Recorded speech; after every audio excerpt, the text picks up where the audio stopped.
तो guys in the last class we have covered sections हमने cover किए थे सीपीसी में। सीपीसी का हम कंप्लीट ओवरव्यू कर रहे हैं। लास्ट क्लास में हमने सेक्शन 158 तक कवर कर लिया था। आज के इस लेक्चर में हम कवर करेंगे सीपीसी के ऑर्डर्स, और सीपीसी के 51 ऑर्डर्स हैं। तो अभी भी इस क्लास में 2 घंटे की क्लास में प्रॉब्ली वो 51 कवर नहीं होंगे, लेकिन हाँ 20-21 तक कवर हो जाएंगे। तो इसका एक पार्ट और बनेगा जिसमें हम पूरे ऑर्डर्स को कवर कर लेंगे। देखो पढ़ाने को तो 51 ऑर्डर्स 10 मिनट में भी हो जाए, लेकिन मैं थोड़ा सा डिटेल में भी जाऊंगा, ऑर्डर्स के बारे में डिस्कस करेंगे तो तभी वो फ्रूटफुल होगा। अदरवाइज इट्स यूजलेस के मैं सिर्फ 2-4 बातें बता के इसको वाइंड अप कर दूं, क्योंकि फ्यूचर में भी आपको जब भी कोई रिवीजन की जरूरत होगी तो this video is going to help you a lot. चलिए स्टार्ट करते हैं सिविल प्रोसीजर कोड पार्ट 2, जिसमें हम बात करेंगे ऑर्डर्स की। सीपीसी में ऑर्डर्स है हमारे पास 51 ऑर्डर्स। 1 बाय 1 हम इन ऑर्डर्स को कंप्लीट करेंगे। फर्स्ट ऑफ ऑल पहला ऑर्डर अगर हम देखते हैं तो first order dealing with the parties to the suit. ठीक है, पार्टीज टू द सूट। देखो पार्टीज टू द सूट, इस पर्टिकुलर ऑर्डर को भी स्टार्ट करने से पहले एक हम स्टोरी माइंड में रखेंगे, जिससे हमारे काफी सारे ऑर्डर्स हम फुलफिल हो जाएंगे। ठीक है, एक स्टोरी हम देख लेते हैं या एक सिचुएशन ले लेते हैं, जनरली एक फैक्ट्स को लेते हैं। सपोज कीजिए यहाँ पर 2 बसेस हैं, बस नंबर 1, बस नंबर 2। ठीक है, इन दोनों का बीच में हाईवे पे एक्सीडेंट हो जाता है। जब इनका एक्सीडेंट हो जाएगा तो बस नंबर 1 बस नंबर 2 का बीच में अगर एक्सीडेंट हो गया किसी हाईवे पे, तो इस बस में कई सारे पैसेंजर हो सकते हैं। तो पैसेंजर नंबर 1, 2 कई सारे पैसेंजर हो सकते हैं इस बस में भी, और ऐसे ही इस बस में भी पैसेंजर हो सकते हैं। 1, 2 there could be a lot of passengers। तो अल्टीमेटली जब ये बस कोलाइड हुई है तो अब जो पैसेंजर्स हैं, अब किसकी नेग्लिजेंस की वजह से हुई है, that is a question of the fact. But ultimately जो पैसेंजर्स हैं जिनको इंजरीज आई होंगी, तो जिनको इंजरीज आई होंगी वो तो क्लेम करेंगे ही। ठीक है, वो क्या करेंगे, सूट फॉर कंपनसेशन फाइल करेंगे, सूट फॉर कंपनसेशन। तो जब ये सूट फॉर कंपनसेशन बनाया फाइल होगा तो ऑफ कोर्स ही बात है, कैसा मामला है, ये सिविल मामला है। तो इनको पहले देखना होगा हम कैसे हम कंपनसेशन का सूट फाइल करेंगे। तो पहले अपने वकील साहब के पास जाएंगे, तो वकील साहब पहले देखेंगे इंसिडेंट क्या हुआ, तो उनको पूरा जो क्लाइंट है पूरी बात बताएगा, ऐसे हम बस में जा रहे थे तो हमारा एक्सीडेंट हो गया, तो अल्टीमेटली हमारे को ये इंजरीज आई, हमारे डॉक्टर्स के बिल्स हैं और हम ये कंपनसेशन क्लेम कर रहे हैं।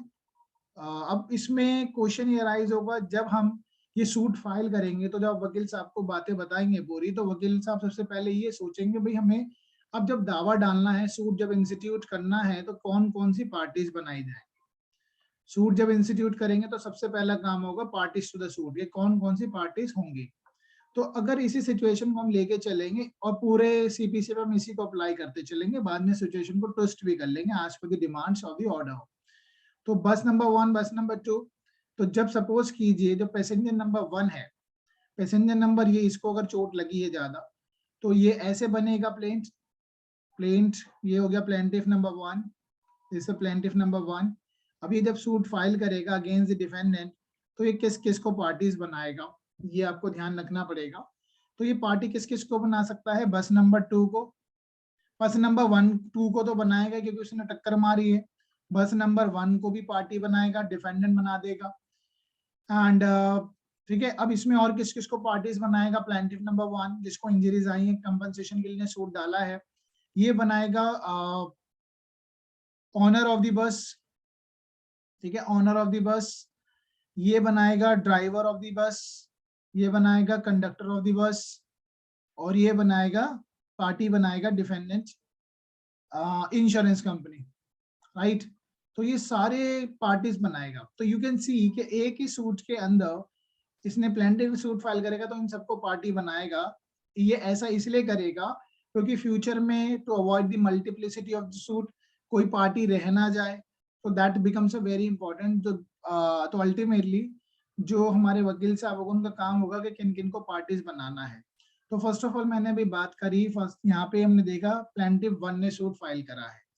अब आप मान के चलिए इस बस में अगर 40 पैसेंजर होते हैं, किसी भी बस में 40 से 50 पैसेंजर होते ही हैं एक टाइम में, 40 इधर हो गए 40 इधर हो गए, तो अगर एक एक प्लेंटिफ एक सूट फाइल करने लग जाएगा तो 40 सूट तो इधर की साइड से आएंगे और 40 सूट इधर की साइड से आएंगे और बीच में 1-2 सूट और, कम से कम इस मामले में 80 से 90 सूट फाइल हो जाएंगे। ठीक है, 80 to 90 सूट फाइल हो जाएंगे, राइट। तो अब क्या किया जा सकता है, क्या ऐसा किया जा सकता है ये जितने भी प्लेंटिफ है, प्लेंटिफ नंबर 1, प्लेंटिफ नंबर 2, 3, ये सब मिलकर एक ही सूट फाइल कर दे? क्या ये पॉसिबल है कि डिफेंडेंट नंबर 1, 2, 3, 4 जितने भी हैं ये भी, क्या पता जो दूसरी बस में बैठी ये भी प्लेंटिफ के साथ जुड़कर एक सूट फाइल करना चाहे दोनों बसों के खिलाफ? क्या ये पॉसिबल है? Is that possible? हाँ जी, यस सर। तो ये पॉसिबल क्यों है? ये पॉसिबल इसलिए क्योंकि सेम ट्रांजेक्शन है भाई, सेम ट्रांजेक्शन ही तो थी, एक ही बस में तो जा रहे थे, एक ही सीक्वेंस में तो हुआ है सारा एक्सीडेंट हुआ, सेम ट्रांजेक्शन, सेम एक्ट, तो ये पार्टी बनाई जा सकती है। ठीक है, तो अब ऐसा हो सकता है कई सारे प्लेंटिफ हो सकते हैं, कई सारे डिफेंडेंट हो सकते हैं, उसमें हम रिप्रेजेंटेटिव सूट भी फाइल कर सकते हैं। तो just to avoid the multiplicity of the suit, अब हमें ये देखना होगा कि कौन कौन प्लेंटिफ जो है ज्वाइन कर सकते हैं। अब आ जाते हैं हम पार्टीज टू द सूट। आपको बात समझ में आए कि कौन कौन पार्टीज हो सकती हैं? अभी जब हम parties to the suit order number 1 पढ़ेंगे तो हमें इसमें ये भी देखना होगा who are necessary parties and who are proper parties.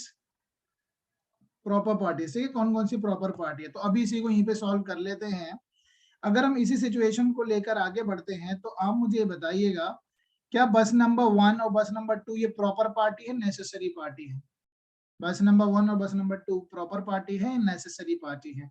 Proper party necessary party वो होती है, नेसेसरी पार्टी के बिना ये सूट डिसाइड नहीं होता है, ये सूट डिसाइड नहीं हो पाएगा in the absence of necessary party. But proper party वो होती है जिसके एब्सेंस में सूट तो डिसाइड हो जाएगा, लेकिन इफेक्टिव डिक्री डिसीजन लाने के लिए उस पार्टी का होना भी जरूरी हो जाता है। तो बस नंबर 1, बस नंबर 2 जो है, can I mean are they necessary party और नॉट? तो दोनों जो होगी नेसेसरी पार्टी होंगी, यह स्टार लगा दिया है मैंने, ठीक है, ये हो गई necessary party. Owner of the bus, that is also necessary party. अब ऑनर ने तो ड्राइवर को रखा हुआ है, अब ये जो कंडक्टर है, ओनर ने ड्राइवर कंडक्टर दोनों को रखा है। अब अल्टीमेटली प्लेंटिफ को तो पैसा लेना है, पैसा लेना है यानी कंपनसेशन लेना है, तो कंपनसेशन या तो ओनर देगा या इंश्योरेंस कंपनी देगी। तो इंश्योरेंस कंपनी भी नेसेसरी पार्टी हो जाती है क्योंकि अल्टीमेटली इंश्योरेंस कंपनी ही पे करते हैं, इसलिए ही बस ओनर जो कार वार के या बस के जो ओनर होते हैं वो इंश्योरेंस कराते हैं, तो insurance company would be a necessary party. However the question comes driver और कंडक्टर। कंडक्टर जो होगा, अच्छा ड्राइवर कंडक्टर में क्या होगा, ये नो नेसेसरी पार्टी है प्रॉपर पार्टी है? Tell me fast. सब प्रॉपर पार्टी। ड्राइवर कंडक्टर दोनों हो जाएंगे प्रॉपर पार्टी। देखो ये बताएंगे ना, ड्राइवर का भी तो क्वेश्चनिंग होगी कि भाई कैसे गाड़ी का एक्सीडेंट हुआ। अब कंडक्टर तो पीछे बैठा, उसका काम टिकट काटना है, ठीक है, तो जो कंडक्टर से भी, लेकिन for the adjudication of the suit कि whether there was a negligence और नॉट, तो सूट को डिटरमाइन करने में ये कंडक्टर और ड्राइवर एक प्रॉपर पार्टी हो सकते हैं, but they are not necessary party. So you should know it, कौन नेसेसरी पार्टी है, कौन प्रॉपर पार्टी होगा।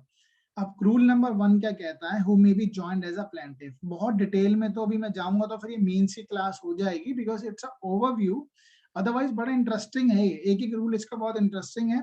और मैंने कल आपको ऑलरेडी ये बताया था कि रूल नंबर ऑर्डर नंबर 9 तक तो आप सारे रूल्स पढ़ेंगे, ऑर्डर नंबर 9 तक तो आप सारे जितने भी रूल्स हैं वो सारे पढ़ेंगे।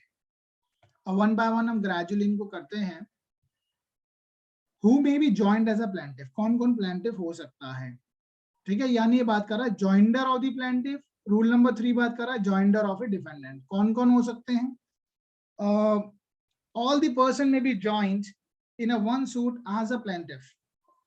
all the person may be joined in one suit as a plaintiff where any right to relief in respect of arising out the same act। अब हर चीज को मैं एम्फेसाइज नहीं करूंगा, थोड़ा सा स्किप भी करना पड़ेगा। सेम एक्ट, मैंने क्या लिखा यहाँ पर, सेम ट्रांजेक्शन, यानी सेम एक्ट, बस के टक्कर हुई है, एक ही तो एक्ट हुआ है, लेकिन चोट तो कई सारे प्लेंटिफ्स को लगी है, ठीक है। और ट्रांजेक्शन और सीरीज ऑफ द एक्ट और transaction alleged to exist in the such person where jointly severally alternatively। तो चाहे तो ये प्लेंटिफ जो है ये जॉइंटली कर ले, चाहे तो ये अपना सेवरली कर ले, ठीक है, या तो ये सारे प्लेंटिफ मिलकर जितने भी पैसेंजर बस नंबर 1 में बैठे थे या बस नंबर 2 में सब मिलकर एक सूट फाइल कर दे बस वालों के खिलाफ, या वो अपना अलग अलग करेंगे। अलग अलग करेंगे तो 90 से 80 सूट फाइल हो जाएंगे, बेटर है कि इसलिए एक ही कर सकते हैं। तो ये जो प्लेंटिव्स है they can be joined, they can be joined, that is rule number 1 का ए हो गया। रूल नंबर ए का 2 क्या कहता है, बी, उसमें लिखा है अगर इन्होंने अलग अलग सूट फाइल करा, प्लेंटिफ नंबर 1 ने अलग करा, प्लेंटिफ 2 ने अलग करा, और डिफेंडेंट वाले जो दूसरी बस में बैठे थे उनके भी जो पैसेंजर है वो अलग अलग सूट फाइल करेंगे, तो अल्टीमेटली क्वेश्चन क्या है, what is a question here, question है कि भाई बस की टक्कर होना, it is a common question. तो कॉमन क्वेश्चन होगा तो इससे बढ़िया एक ही सूट जो फाइल कर दिया जाए और डिफेंडेंट ज्वाइन कर दिया जाए। तो ऐसे ही common question of law, I mean common question of law involve है, common question of law and fact ये इन्वॉल्व रहेगा। तो बेटर है कि एक ही सूट जो फाइल कर दिया जाए, joinder I mean plaintiff join कर ले, एक साथ मिलकर कर दें, तो इसको बोलते हैं ज्वाइंडर ऑफ प्लेंटिफ। ठीक है, बिल्कुल सेम रेप्लिका ये है, खत्म, दो रूल खत्म हो गए। Power of the court to order separately, अगर कोर्ट को लगता है कि भाई नहीं ऐसे जॉइंटली अगर हम चलाएंगे तो काफी डिले हो जाएगा और एम्बैरेस हो जाएगा, डिले और एम्बैरेस, कोर्ट कहेगी भाई सेपरेट ट्रायल करिए। 3A कहता है, यहाँ पे 3A बाद में ऐड हुआ था लेकिन ये इसका रेप्लिका है, ठीक है, power to order separate trial where the joint of the defendant may embarrass और डिले। ओके गाइस, चलिए आगे करते हैं मूव।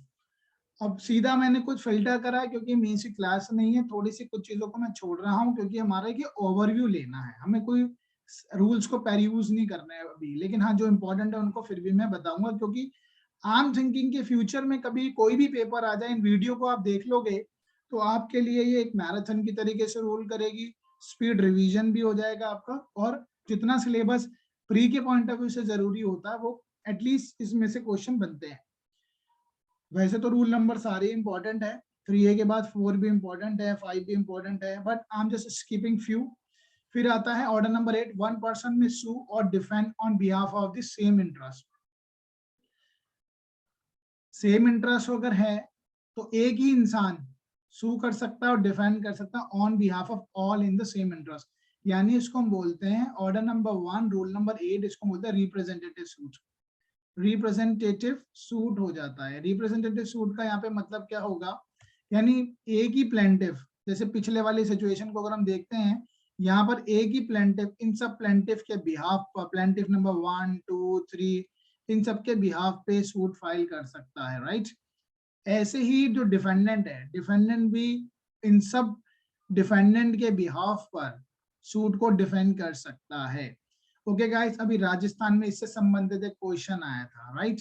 तो राजस्थान का भी जो पेपर आपने दिया हो तो जो क्वेश्चन था उसमें यही बात थी कि अगर क्या सेटलमेंट हो जाएगा इन दोनों के बीच में, तो सेटलमेंट हो सकता है प्लेंटिफ और डिफेंडेंट के बीच में इन रिप्रेजेंटेटिव सूट में, provided they have to follow the procedure. Procedure क्या है कि नोटिस देना पड़ता है, सामने वाली पार्टीज को नोटिस देना पड़ेगा, यानी प्लेंटिफ जो जितने और प्लेंटिफ है सबको नोटिस देगा, और यानी कहीं ना कहीं उनकी कंसेंट इन्वॉल्व होगी, then only it can be considered as a settlement. अब तो वो हुआ है, ठीक है, वो हम डिटेल में और पढ़ेंगे, काफी कुछ चीजें होती हैं, बट अभी फॉर द टाइमिंग इतना याद रखना, ऑर्डर नंबर 1 रोल नंबर 8 कई सारे क्वेश्चन यहाँ से आते हैं, रिप्रेजेंटेटिव सूट क्या होता है।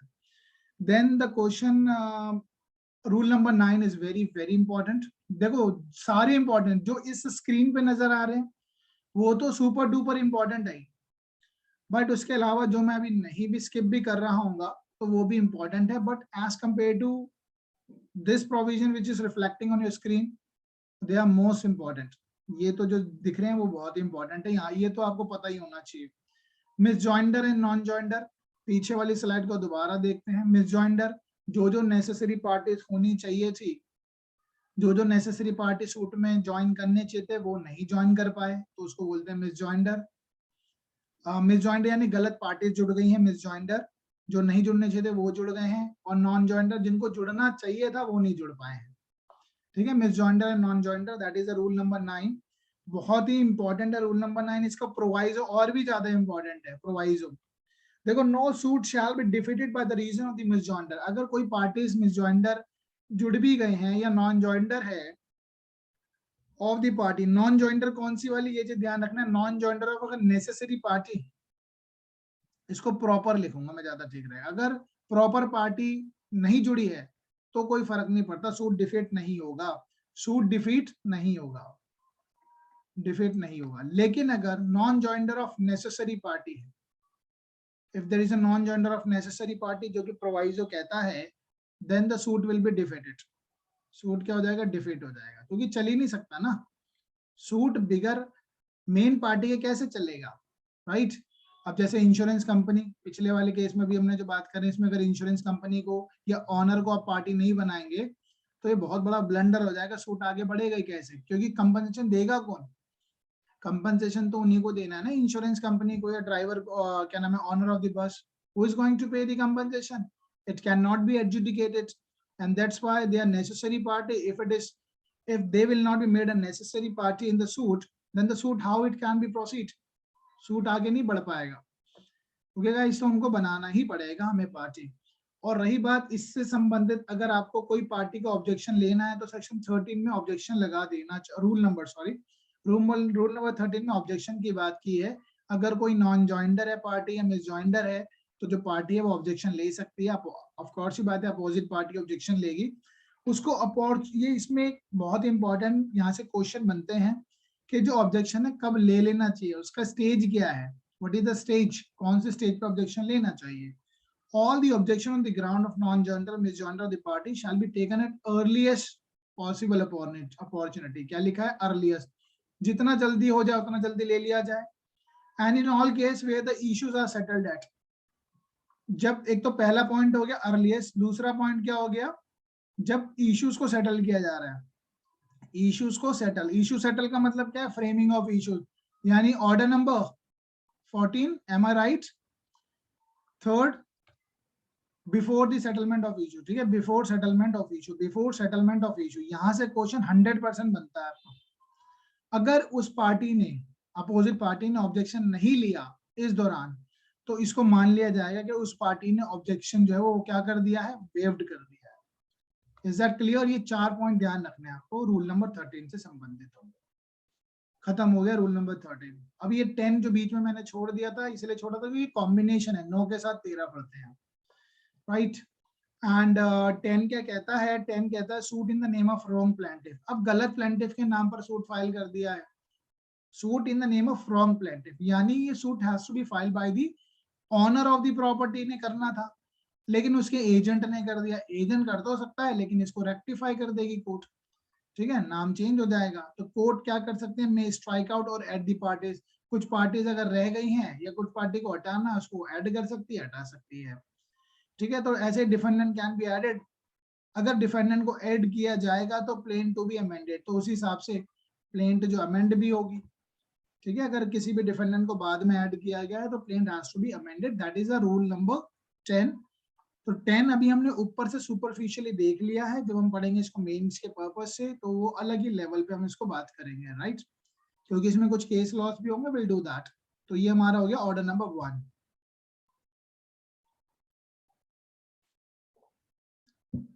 समझ में आ गया होगा ऑर्डर नंबर 1। ऑर्डर नंबर 2 की बात करते हैं, that is a framing of the suit. Suit का फ्रेम किया जाना, अभी हमने देख लिया भाई कौन कौन पार्टीज होंगी, ठीक है, कौन कौन तो पार्टीज होंगी, ये हमने देख लिया। कौन कौन से प्लेंटिफ ज्वाइन कर सकते हैं एक साथ, कौन कौन से डिफेंडेंट एक साथ ज्वाइन कर सकते हैं। ऑर्डर नंबर 18 रिप्रेजेंटेटिव सूट कैसे इनिशिएट होगा, ठीक है। अब हम इसमें बात करेंगे क्या फ्रेमिंग, सूट का फ्रेमिंग कैसे होगा, सूट जब हम बनाएंगे तो उसका फ्रेमिंग कैसे होगा। Framing of the suit, framing of suit इस तरीके से बनाया जाएगा कि उसमें आप सारे ग्राउंड्स लेंगे जो कोर्ट की नजर में आए और कोर्ट उस पर एडजुडिकेट कर सके। तो पहला वाला जो रूल है उसमें सिर्फ एक वर्ड पे आपको एम्फेसाइज करना, अफोर्ड्स ग्राउंड, ताकि कोर्ट फाइनल डिसीजन दे सके। आपको उस तरीके से फ्रेम को, सूट को फ्रेम करना, उसमें सारे ग्राउंड्स लिखने हैं। अल्टीमेटली कॉज ऑफ एक्शन की ही बात कर रहा है, कहीं ना कहीं आपको उस तरीके से अपनी चीजें बतानी है कि भाई कोर्ट फाइनल डिसीजन दे सके, that is rule number 1। Rule number, order number 2 का rule number 2 which is very very important, यहां से क्वेश्चन बनते ही बनते हैं, प्रीलिम्स हो या मेंस का भी बन जाता है यहाँ से। Suit to include whole claim, जब भी आप सूट फाइल करेंगे तो उसमें सारे क्लेम्स इंक्लूड करेंगे, बट आप चाहें तो रिलिंक्विश भी कर सकते हैं। Relinquish, you can relinquish your claim so that you can come into the jurisdiction of the court. आपका क्लेम है 10 लाख रुपए का, आप चाहते हैं कि मैं सिविल जज की कोर्ट जो दिल्ली में 5 लाख तक का मैटर एडजुडिकेट करते हैं, मैं वहां जाना चाहता हूं, तो आप अपने 10 क्लेम को 5 लाख का करके इस कोर्ट में चले जाएं, we don't have any objection, हमें कोई प्रॉब्लम नहीं, कोई आपत्ति नहीं है, आप 5 लाख रुपए का सूट फाइल कर सकते हैं। लेकिन अगर आपने एक बार 5 लाख रुपए अपनी वैल्यू को घटाकर सीजे की कोर्ट में अगर आप चले गए हैं सिविल जज, और यहाँ पर डिसीजन आपके फेवर हो या अगेंस्ट में हो, ठीक है, तो बाद में आप रिमेनिंग 5 लाख रुपीस का which you have already relinquished, you can not file another suit for the same purpose. इन 5 लाख रुपए को रिकवर करने के लिए, क्योंकि 10 लाख का था, 5 लाख का आपने सूट तो फाइल कर दिया, 5 लाख का आपने अपने अमाउंट को कम करके किया है, यानी 5 लाख रुपए हमने रिलिंक्विश कर दिया है, but later on for the remaining 5 lakh rupees which you have already relinquished, you cannot file another suit. Okay, ये कहता है ऑर्डर नंबर 2, रूल नंबर 2। अब यहाँ पे होल क्लेम की बात करिए, यहाँ लिखा है relinquish of the part of the claim, ये भी इसी तरीके की बात करता है। अब ये इसमें बात की गई, where a plaintiff omit to sue in respect of intentionally relinquish any portion of his claim, he shall not afterward sue in respect of the portion so omitted or relinquished। इसकी कुछ इलस्ट्रेशंस है, वो बहुत important है। एक illustration आप समझ लेना, सपोज करो उसने 1905, 6, 7, 1908 में इनने सूट जब फाइल करा, तो इसने मान के चलते हैं ये दोनों का ये कर सकता था क्लेम, इसने नहीं करा, इसने इस बारी का 1907 का ही रेंट मांगा, तो later on he can not file for this, simple सा है, कुछ नहीं है। Omission to sue for the one of the several relief, अगर इसने कुछ रिलीफ छोड़ दी है, जब ये सूट फाइल करेगा तो अपनी सारी रिलीफ्स मेंशन करेगा ना अपना सूट में, लेकिन इसने कुछ रिलीफ छोड़ दी है, तो बाद में उन रिलीफ के लिए वो सूट फाइल नहीं कर सकता, प्रोवाइडेड अगर इसने लीव ऑफ द कोर्ट पहले ही ले ली थी, लीव ऑफ द कोर्ट से परमिशन ले ली थी कि जनाब अभी ये जो रिलीफ है मैं इसके लिए एंटाइटल नहीं हूँ, क्या पता मैं फ्यूचर में एंटाइटल हो जाऊंगा, तब मैं सूट को फाइल कर दूंगा for a particular relief, then he can do it, otherwise not. Okay, now joinder of the cause of action. देखो कॉज ऑफ एक्शन बहुत इंपॉर्टेंट होता है। कॉज ऑफ एक्शन क्या होता है, किस ऐसा हुआ क्या आपके साथ जो आप कोर्ट में आ रहे हैं, भाई मेरे को पैसा, अब देखो कॉज ऑफ एक्शन पिछले वाले जो हमने इलस्ट्रेशन लेके चल रहे हैं उसमें बस की टक्कर होना, that is a cause of action. जिस दिन बस की टक्कर हुई उस दिन से जिन जिन को इंजरीज आई हैं, they all have the right to institute a suit against the defendant, and jointer of the cause of action, तो जिन जिन लोगों की चोट आई होगी सेम कॉज ऑफ एक्शन है, तो they can join the same suit, ठीक है, वो सूट को ज्वाइन कर सकते हैं, तो that is a jointer of the cause of action, ठीक है। अब इसमें 4 बहुत इंपॉर्टेंट है, 4 से क्वेश्चन जहां तक मुझे लगता है हरियाणा में क्वेश्चन आया था इससे, राइट, हरियाणा जुडिशियल सर्विस में रिसेंटली क्वेश्चन इसमें से भी आया था कि कौन से सूट को जनरली हर एक के लिए अलग सूट, सेपरेट सूट फाइल करेंगे अगर आपका जो क्लेम है वो डिफरेंट है। लेकिन कई बार कुछ ऐसी चीजें होती हैं, सपोज जब मैं सूट फाइल करूंगा पोजीशन पे and means profit, position and means profit, तो ये दोनों साथ चलेंगे, ऐसा नहीं कि पोजीशन के लिए अलग मींस प्रॉफिट के लिए अलग, क्योंकि भैया जो रॉन्गफुल पोजीशन में है उससे मेरे को कब्जा वापस से मेरी प्रॉपर्टी का, at the same time I want that the person to give a means profit. और इसमें एक चीज ध्यान रखना, ये आगे भी हमें फायदा देगा, जब हम डिक्री की बात करते हैं तो इस मामले में ऑर्डर नंबर 2, रूल नंबर 2 में डिक्री डिफाइंड है, तो इस मामले में पर्टिकुलरली इसमें partly preliminary partly final decree आती है। जनरली पहले पोजीशन कोर्ट दिलवा देती है, उसके बाद कोर्ट एक इंस्पेक्शन के लिए डाल देती है कि भाई मींस प्रॉफिट का जो एडजुडिकेशन होगा उसके लिए इंस्पेक्शन होगी, then only you would be given a means profit, ठीक है। तो ये इंपॉर्टेंट है, मैं अभी ऊपर से पढ़ रहा हूँ लेकिन आपका कॉन्सेप्ट क्लियर करा रहा हूँ, राइट।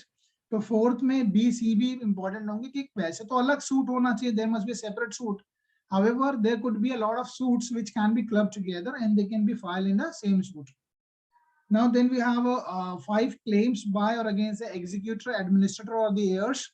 एग्जीक्यूटर, एडमिनिस्ट्रेटर और जो लीगल एयर्स हैं उनका खुद का कोई और क्लेम होगा तो वो क्लेम को क्लब नहीं करेंगे, वो अलग से अपने सूट के लिए अपना कोई क्लेम होगा उसके लिए अलग सूट फाइल करेंगे।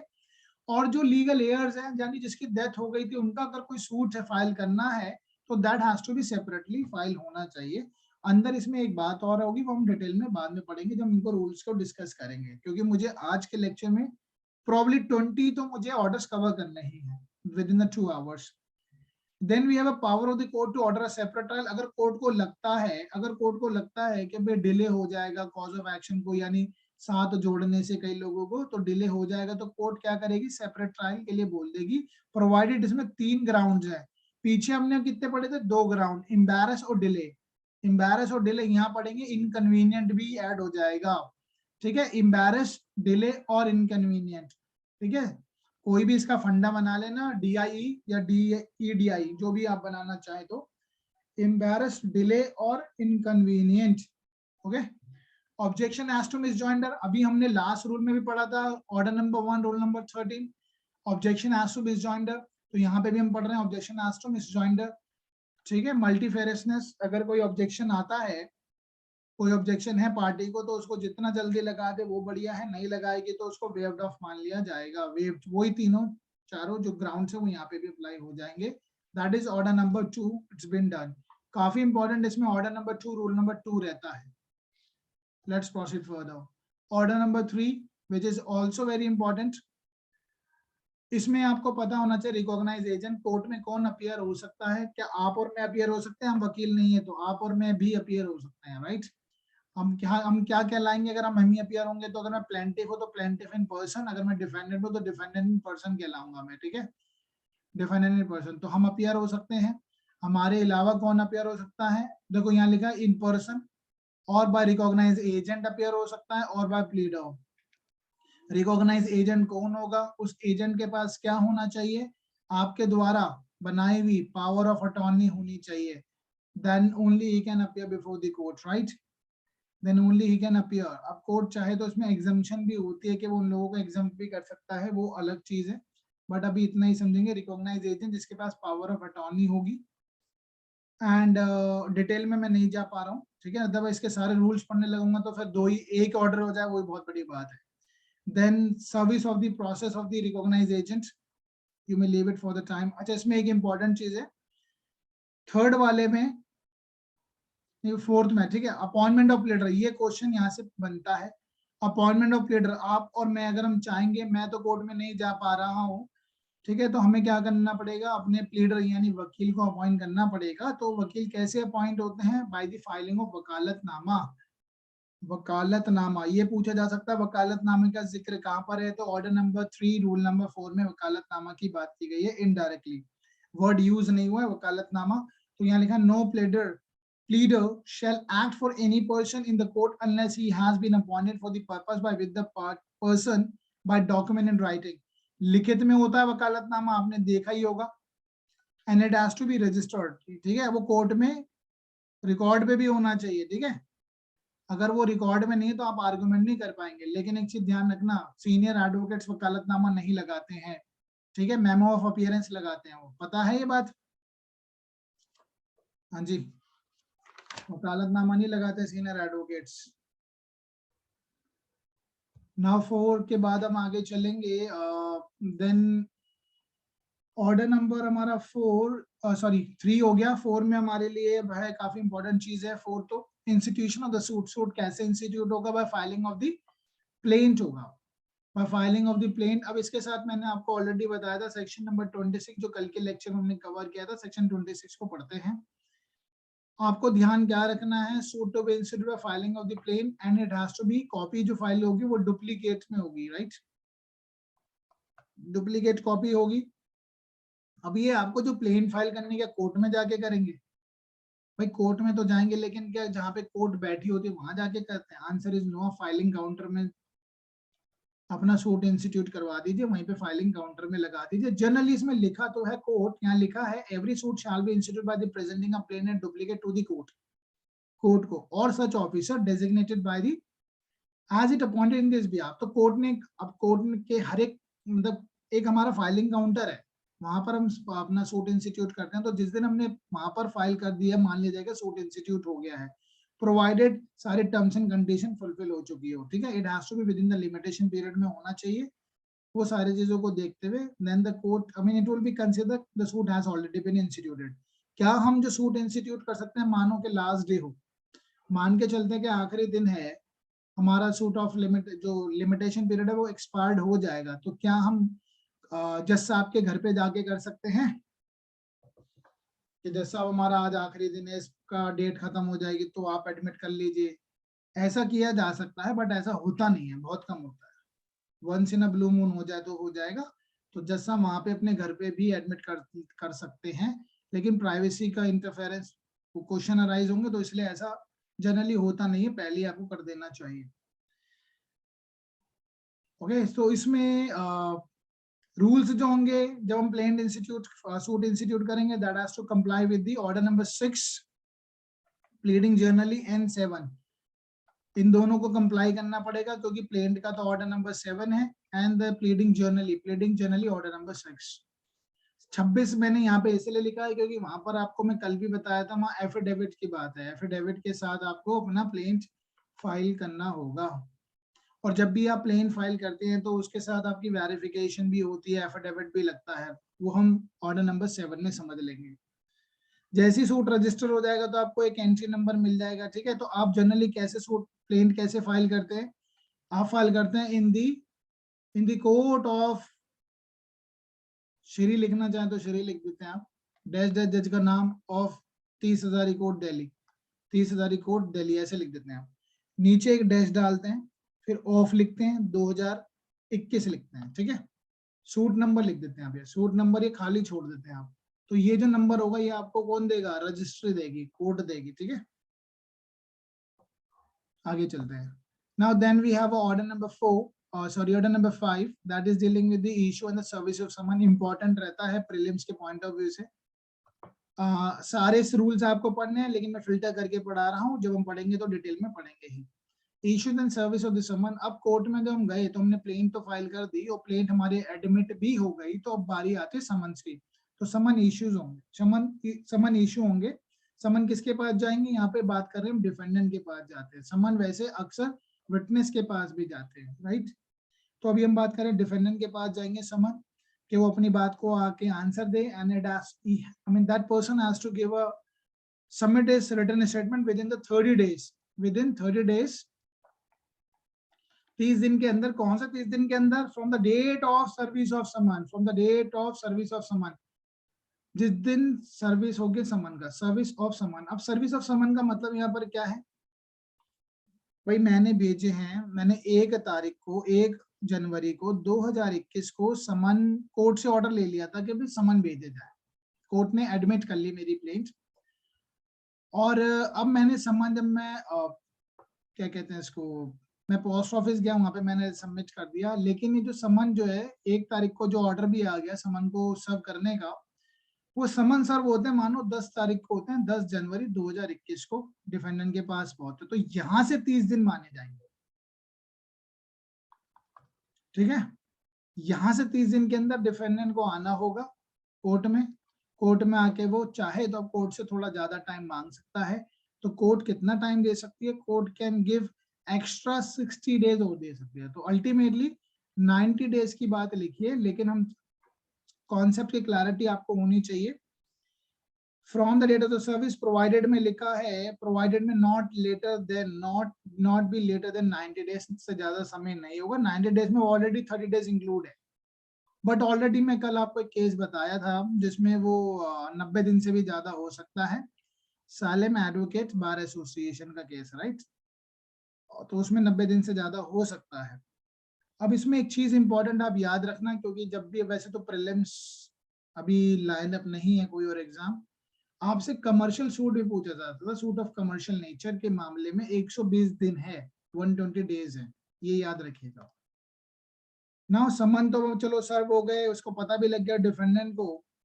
अब आगे क्या होगा, कंप्लेंट और copy of the plaint annex to the summon. जब भी समन जाएंगे तो उसके साथ प्लेंट की कॉपी जाएगी। कोर्ट में ऑर्डर डिफेंडेंट और the plaintiff to appear in person. Court ये कह सकती है कोर्ट ये कह सकती है डिफेंडेंट से प्लेंटिफ से आपको खुद आना, आपका मुझे प्लीडर नहीं चाहिए, मुझे आपका रिकॉग्नाइज एजेंट नहीं चाहिए, मुझे ऑर्डर नंबर 3 नहीं चाहिए, आप खुद आइए प्लेंटिफ इन पर्सन। लेकिन जो कोर्ट है प्लेंटिफ इन पर्सन या प्लेंटिफ इन पर्सन ही बोल देता हूँ मैं, क्योंकि डिफेंडेंट और प्लेंटिफ दोनों एक ही बात होगी, पर्सन यूज कर दिया वर्ड तो कोर्ट लेकिन कब पर्सनल अपीयरेंस नहीं करवा पाएगी, वो कहता है rule number 4, no party to be order to appear in person unless the resident with in the certain limit.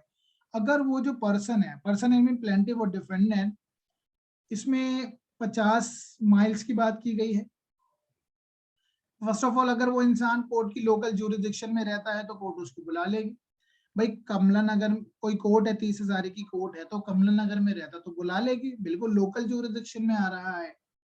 और या फिर without such limit but at a place less than 50 miles, 50 miles की दूरी में रहता है वो, तो बुला लेगी कोर्ट। 50 माइल की दूरी किलोमीटर में करेंगे तो 70 किलोमीटर के आसपास बैठेगा, what ever it would be. और वेयर देयर इज जहाँ पे रेलवे टीम कम्युनिकेशन चलती है, यानी कम्युनिकेशन पॉसिबल है, कम्युनिकेट कर सकता है वो। और उसमें लिखा है 5th 6th, ये बड़ा एक डिफिकल्ट सा कॉन्सेप्ट है। 5th 6th ऑफ किसका, of a distance where the place where he reside in the place where court is situated. देखो लेस देन 200 माइल्स, 200 माइल्स है, 200 माइल्स को अगर हम कैलकुलेट करेंगे, मान के चलते हैं ये 300 किलोमीटर की रेंज में आ रहा है। मान के चलती है वो, क्या नाम है, वो जयपुर में रहता है, तो जयपुर में रहता है डिफेंडेंट, जिसको मैं बुलाना है, पर्सनल अपीयरेंस मंगवानी है, तो जयपुर में रहता है। जयपुर यहाँ से 300 किलोमीटर है, ठीक है।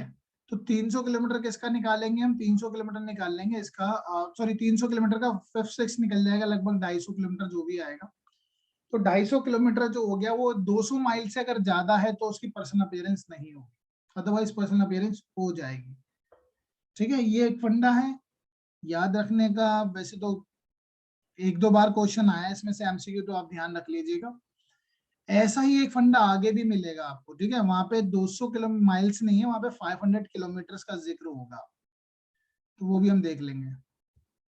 नाउ पर summon to order defendant to produce document relied on by him, तो कोर्ट क्या कर सकती है, ये भी सम्मान कर देगी डिफेंडेंट को कि भाई तुम्हारे पास जो जो डॉक्यूमेंट है उनको भी लेके आइएगा, अपना जो दावा आप लेके आ रहे हैं ना, WS रिटर्न स्टेटमेंट जब फाइल करेंगे तो उसके साथ साथ जो भी आप कहेंगे उससे सपोर्टेड डॉक्यूमेंट लेके आएंगे।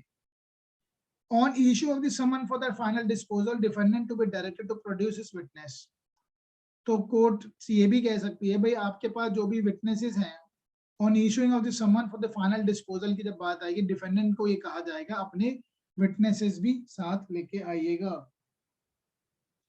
इसके बाद 9 बहुत इंपॉर्टेंट है, delivery of the summon by the court. Court कैसे डिलीवरी करवाएगी समन को, कोर्ट,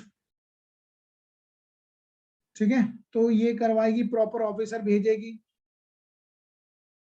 और या फिर देखो, या तो प्रॉपर ऑफिसर भेज के करवा लेगी या कोरियर सर्विस से होती है। कोरियर सर्विस कौन सी होती है, that is approved by the court, court approve करती है इसको, या तो हाई कोर्ट या डिस्ट्रिक्ट कोर्ट अप्रूव करती है कि कौन सा चलेगा। अगर क्रिमिनल लॉ की बात करें तो वो कोर्ट ऑफ सेशन अप्रूव देती है। Now summon given to the, अच्छा इसमें एक बात और इंपॉर्टेंट रहेगी, मैक्सिमम जो समन जो सर्व्ड होते हैं बाय वो कैसे होते हैं, register post acknowledgement due, register post RPAD से होते हैं, register post acknowledgement due. Basically summon के साथ एक आप एक कार्ड सा लगा के भेजते हैं, ठीक है, कार्ड सा, उस पे जैसे गोला सा बना होता है, तो ये वापिस आता है, ये कार्ड जो होता है ना वो वापिस आता है, उसमें लिखा होता है कि समन सर्व्ड हो गए या नहीं हो गया, ठीक है। या अगर उसने मना कर दिया तो भी ये मान लिया जाएगा डिफेंडेंट ने समन लेने से मना कर दिया है, तो ये जो एक्नॉलेजमेंट ड्यू वापस आती है तो उस पे नोट होता है किसका, ऑफिसर का, जिसने उसको समन मीन क्या नाम है, जो पोस्ट ऑफिस का अगर एक्नॉलेजमेंट होगा उसमें उसमें कोई एंडोर्समेंट होगा कि उसने लेने से अगर मना कर दिया तो मान लिया जाएगा it has already been deemed to be served हो चुके हैं समन, ठीक है। और इसमें और भी तरीके हैं, आज के टाइम में कई तरीके से समन सर्व्ड होते हैं। अच्छा क्या व्हाट्सएप से समन सर्व्ड हो जाएंगे, व्हाट्सएप से समन सर्व्ड हो जाएंगे क्या, हाँ जी। Sir, if this mode is approved by the High Court, then आपने yes. सुना होगा पहले एक जजमेंट आई थी कि 2 ऐसे ब्लू कलर के टिक हो गए ना तो ये समन सर्व्ड मान लिए जाते हैं, लेकिन अभी उसमें बार बार कंट्रोवर्सी, विरोधाभास रहती है। अभी अभी तो मना किया था रिसेंटली ना किसी केस में, अभी दोबारा से कोर्ट मना में भी बोला। कर दिया उसको कि भाई कोई व्हाट्सएप पे ऐसे चीजें नहीं मार, व्हाट्सएप के इलेक्ट्रॉनिक एविडेंस की थोड़ी ऑथेंटिसिटी को वीक कर दिया दोबारा से। ठीक है, वो इसी अभी ये जो आर्यन का मुकदमा हुआ था, आर्यन पे जो केस हुआ था, तो उसमें भी यही कहा गया ना कि भाई ये व्हाट्सएप की जो चैट है वो बहुत अपने आप में ऑथेंटिकेट नहीं होगी। तो ये सारे इश्यूज बार बार आते रहते हैं, राइट। अब ये चीजें हैं, तो 9 तो अपने आप में इम्पोर्टेंट ही है, बहुत डिटेल में हम पढ़ेंगे। इसके बाद 9A, summon given to the plaintiff for the services. Summon given to the plaintiff for the services बहुत इंपॉर्टेंट है, क्योंकि इसको बोलते हैं दस्ती समन। हमने कहा भाई प्लेंटिफ, कोई प्लेंटिफ खुद कह रहा है कि जनाब मेरे नीचे तो रहता है वो लैंडलॉर्ड, जो मेरा जो टेनेंट है जिसको मकान खाली कराना उसको मैं ही पकड़ा दूंगा अपने हाथ से समन, तो इसको बोलते हैं दस्ती समन। प्लेंटिफ भी समन सर्व करेगा। Mode of service of summon कैसे होगा? Service of summon shall be made by the delivering और टेंडरिंग अ कॉपी, उसको दे दी जाएगी, कॉपी दे दी जाएगी। जिस कॉपी पे हम देंगे उस पे जज के साइन होते हैं, ठीक है, या ऑफिसर ऑफ द कोर्ट जो होगा उसके साइन होंगे, साइन और सील्ड होंगे, ठीक है। सिंपल सी चीजें हैं, कुछ है नहीं इसमें important. Service on the server, अगर कई सारे डिफेंडेंट है तो सबके पास समन जाना जरूरी है, क्योंकि principle of natural justice has to be followed. Service to be on the defendant in the person when the practical on is an agent. Services to be on the defendant in पर, generally अगर सब कभी भी समन की service होगी वो defendant in person होनी चाहिए अगर पॉसिबल है तो, या उसके एजेंट को दिया जाता है। प्रैक्टिकल पॉसिबल है तो डिफेंडेंट इन पर्सन होगी, नहीं तो उसके एजेंट को दे दिया जाएगा। अगर ये दोनों अवेलेबल नहीं है तो किसको दिया जाता है? एडल्ट मेल मेंबर को, मेल और फीमेल दोनों। यहाँ पर मेल और फीमेल किसी को भी दिया जा सकता है, लेकिन बच्चे को नहीं दिया जाएगा क्योंकि एडल्ट वर्ड यूज हुआ है। बट इसकी एक्सप्लेनेशन इंपॉर्टेंट है, servant is not a member of the family. Servant is not a member of the family, तो सर्वेंट को नहीं दिया जाएगा। Person serve to sign acknowledgement, कई बार मैंने आपको बताया था ना कि कोर्ट का बंदा भी जाता है समन सर्व करवाने, तो जो समन लेके जाएगा तो वो साइन ले लेगा सामने वाली पार्टी का, उसको साइन लेने के बाद वो जो कॉपी होगी वो कोर्ट में जमा हो जाती है। रूल नंबर 16 को हमको पढ़ना होता है 18 के साथ, ठीक है। रूल नंबर 16 को 18 के साथ पढ़ना होता है। अब 18 तो मैंने मेंशन नहीं करा, फिर भी हम बाद में पढ़ लेंगे। Procedure when defendant refuse to accept this services, अगर वो लेने से मना कर देता है या वो नहीं मिलता है, तो बहुत ही इंपॉर्टेंट रूल है। तो हम क्या करेंगे, हम उसकी कॉपी को क्या करेंगे, उसे घर पे चिपका देंगे, कॉन्स्पिकुअस प्लेस पे लगा देंगे, ऐसी जगह जहाँ पे वो दिखता हो समन के, उसे पता लग जाए, इन्फॉर्मेशन आ जाए, ठीक है। इट्स अ वेरी सिंपल और रूल, तो वो चीज हम करेंगे। देन 17 के बाद हम क्या करेंगे, सब्स्टिट्यूट सर्विस से तो क्वेश्चन बहुत बार आते हैं। इनफैक्ट इस पे मेंस का भी क्वेश्चन आया हुआ है शॉर्ट ना, यूपी में मेंस का क्वेश्चन भी आया हुआ है। इनफैक्ट यूपी हायर में आया हुआ था एक बार सब्स्टिट्यूट सर्विस पे। सब्स्टिट्यूट सर्विस, अब इंसान मिल ही नहीं रहा, उसे घर पे चिपका दिया तब भी नहीं आ रहा, तो हम क्या करेंगे? तब हम क्या करेंगे, एक लोकल न्यूज़पेपर में भी निकाल सकते हैं, ठीक है। लोकल न्यूज़पेपर में, न्यूज़पेपर ऐसा होना चाहिए जो उसके घर के आसपास लोकेलिटी में चलता हो न्यूज़पेपर। और कहाँ निकालेंगे? जहां वो रहता है या लास्ट रिसाइड करता रहा हो, ठीक है। Last reside carrying on a business और पर्सनली वर्क फॉर अगेन। अब पता चला वो रहता तो दिल्ली में, हम निकाल ले कर्नाटका में, ये क्या बात हुई? तो वो सब्स्टिट्यूट सर्विस नहीं मानी जाएगी। सब्स्टिट्यूट सर्विस अपने नाम में एक लास्ट रिजॉर्ट होता है, आखिर में यही करना पड़ता है जब वो नहीं आ पाता है तो, ठीक है। तो that has to be in a daily newspaper circulating the locality जहां पे वो कर रहा है। इस पे एक दो केस लॉस भी हैं बड़े अच्छे। अच्छा, वेदर दैट, अब ये क्या जरूरी है कि भाई जो डिफेंडेंट है, डिफेंडेंट कल को कोर्ट में आके कहता है कि जनाब मुझे तो पता ही नहीं चला, उस न्यूज़पेपर में निकला था, ना ही मैं उस न्यूज़पेपर का सब्सक्राइबर था, even I am not the subscriber of that newspaper, क्या उसके पास ये ग्राउंड होगा अब जो प्रोसीडिंग हो चुकी है उसको एक्सपार्टे करा ले?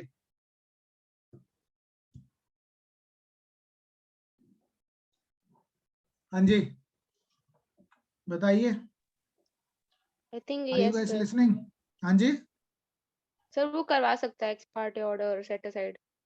वो कहता है कि जनाब मैंने तो वो जिस लोकल न्यूज़पेपर में टाइम्स ऑफ इंडिया का नहीं था मेरे पास, तो न भारत टाइम्स का मैंने सब्सक्राइब कर रखा था, तो मुझे पता ही नहीं चला, तो एक्सपार्टे कर दीजिए।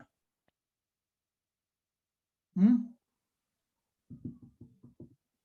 क्या ये हाँ। जरूरी है कि आपको जिस न्यूज़पेपर में प्लेंटिफ ने नोटिस निकलवाया, सब्स्टिट्यूट सर्विस निकलवाई है, कि आप डिफेंडेंट उस न्यूज़पेपर का सब्सक्राइबर होना चाहिए? Is it no necessary? It is no not necessary. तो No. नहीं कह सकता, वो डिफेंस नहीं होगा। केस का नाम था Sunil Poddar versus Union of India. Sir, लेकिन अगर इसको लॉजिकली सोच के देखें कि वो पर्सन उस पेपर को तो रीड करता ही नहीं है, तो उसके पास वो इंफॉर्मेशन या वो कम्युनिकेशन उससे कैसे हुआ? कोई फर्क नहीं पड़ता, उससे कोई फर्क नहीं पड़ता। अगर ऐसे तो पहले तो फिर डिफेंस प्लेंटिफ को ये ढूंढना पड़ेगा, प्लेंटिफ को पहले ये देखना पड़ेगा उसे घर पे वो न्यूज़पेपर कौन सा कौन सा अखबार आता पढ़ता है। है? ठीक है, कौन सा नहीं, इतना पर्सनल चीजें थोड़ी ना जान सकता कोई इंसान। ठीक है, तो केस का नाम था Sunil Poddar versus Union of India, 2008 का केस था। It is not necessary that the defendant should be subscriber of the same newspaper in which the subsidiary service has been done. याद रहेगा कि सुनील पोद्दार। सर सर, आप ये तो मुझे लिखवाएंगे ना? पॉइंट क्लियर हो गया कि नेसेसरी नहीं है, लेकिन सर कोर्ट अपनी इनहेरेंट पावर एक्सरसाइज करके डिफेंडेंट को परमिशन दे ही सकता है। देखो, कोर्ट को जो रीजनेबल लगेगा तो कर देगा, लेकिन कोर्ट ये भी तो होगा कि भैया एक बात बता, बर्डन ऑफ प्रूफ तेरे पर होगा ना, कि भाई तू इतना सर्विसेज ऑफ समन को अवॉइड क्यों कर रहा था। तो nobody can take advantage of its own wrong. अब एक बात बताओ, आपने केस पढ़ा होगा ये क्या नाम है, संग्राम सिंह का, पढ़ा है? Yes sir. सर याद संग्राम नहीं सिंह अभी। में, संग्राम सिंह के केस में वो पिछली 3 प्रोसीडिंग में नहीं आया था, चौथी पे आ जाता है। वो कोर्ट में आने के बाद कहता है मुझे क्रॉस करने का अधिकार दिया जाए। कोर्ट ने दिया था? Supreme sir. कोर्ट ने ये कह दिया था कि कोर्ट की मर्जी है, वो आपको राइट दे या ना दे क्रॉस करने का, मना कर दिया था। डिस्ट्रिक्ट कोर्ट ने, आई मीन लोअर कोर्ट ने मना कर दिया, हम नहीं देंगे क्रॉस का। क्यों नहीं आए तुम 3 पिछली डेट पे, और चौथी डेट पे आने के बाद कोर्ट का समय खराब कर रहे हो। तो in fact the court can go against the, I mean notice हो गया सब्स्टिट्यूट सर्विस। मैंने भी आपको एक वर्ड बोला था, सब्स्टिट्यूट सर्विस क्या होती है? लास्ट रिजोर्ट होती है। अब नहीं होगी बार बार, हम नहीं करते तो नहीं करते। हमने तो, प्लेंटिफ ने तो अपना सारा काम किया, आपके घर पे भी चिपकवाया, तब भी आपने मिले। ठीक है, लेकिन हाँ कोई एक एक्स्ट्रा बहुत इनजस्टिस हो जाएगा उस इंसान के साथ अगर उसकी बात को नहीं सुना गया, तो कोर्ट भैया देखो, फिर तो फिर वो एसएलपी भी यही कहती है ना, स्पेशली पिटीशन लगा दो 136 में, किसी भी इंसान के साथ अन्याय नहीं होना चाहिए। तो फिर कोर्ट अपनी विवेकता का इस्तेमाल करेगी, 151 का यूज कर लेगी एक्स्ट्रा ऑर्डिनरी सर्कमस्टांसेस में, इनहेरेंट पावर में कर देगी फिर तो। ठीक है, ठीक है सर। फैक्ट्स एंड सर्कमस्टांसेस पे डिपेंड होगा। अगर वो उसकी नेग्लिजेंस या जानबूझ के नजर आ रही है, पता चल रहा है उसे घर पे भी चिपका दिया था, उसने पढ़ लिया था फिर भी नहीं आया, तो कोर्ट भी तो फिर देखेगी ना कि भाई तुम्हें तो पता था तब भी नहीं आ रहे, अब क्यों कोर्ट अपना रिवर्स करेगा ऑर्डर? कोर्ट नहीं करेगा फिर, because nobody can take advantage of his own wrong. खुद घर पे ताला लगा के चला गया जानबूझ कर, ताकि मैं कोर्ट में ना जा पाऊं, बाद में फिर आ रहा है एक्स पार्टी कर दिया जाए, नहीं करेगी। ठीक है,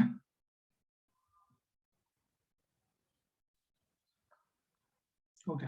अब जब कोर्ट ये सब्स्टिट्यूट सर्विस करती है ना, तो सब्स्टिट्यूट सर्विस में भी टाइम देती है उसको कि इतने दिन के अंदर आप आ जाना। Court shall also fix a time for the और may be require the person to come within that day. 30 दिन का जनरली तो टाइम देती है। ओके, एंड तो ये हमने 20 पढ़ा। 21 के फिर बहुत इजी से हैं ये। 24 बहुत इंपॉर्टेंट है, यहाँ से एमसीक्यू का क्वेश्चन बनता है आपका। Service on the defendant in prison.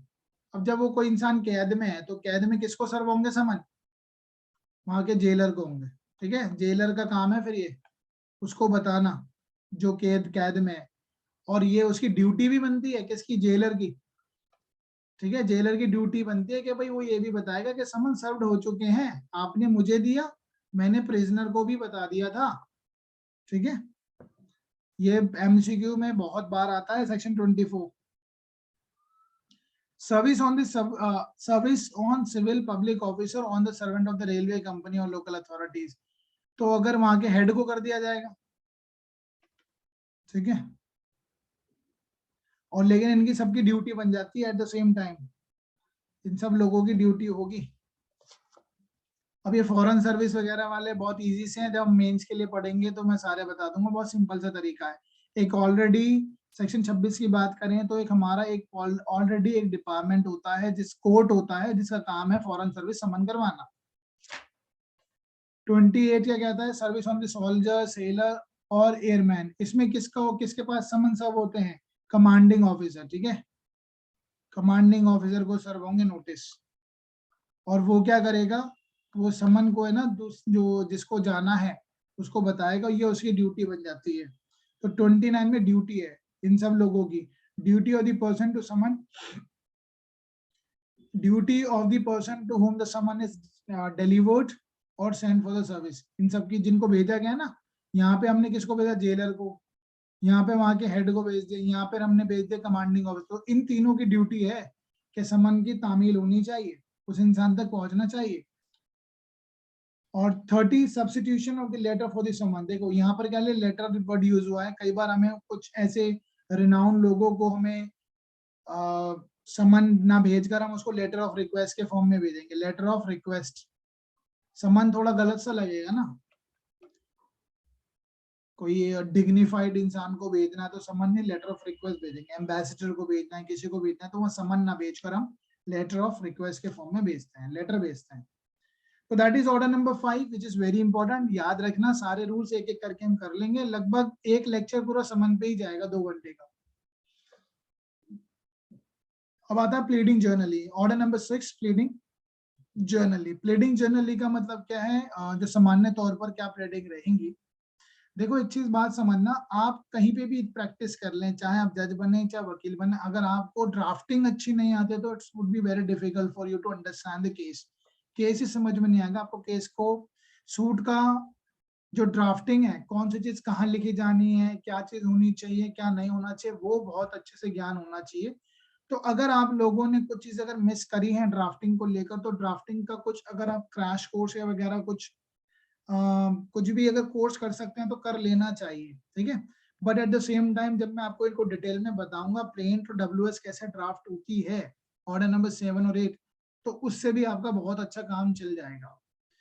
तो प्लीडिंग जनरली, प्लीडिंग में क्या होता है, प्लेन टू डब्ल्यूएस दोनों चीजें होती हैं।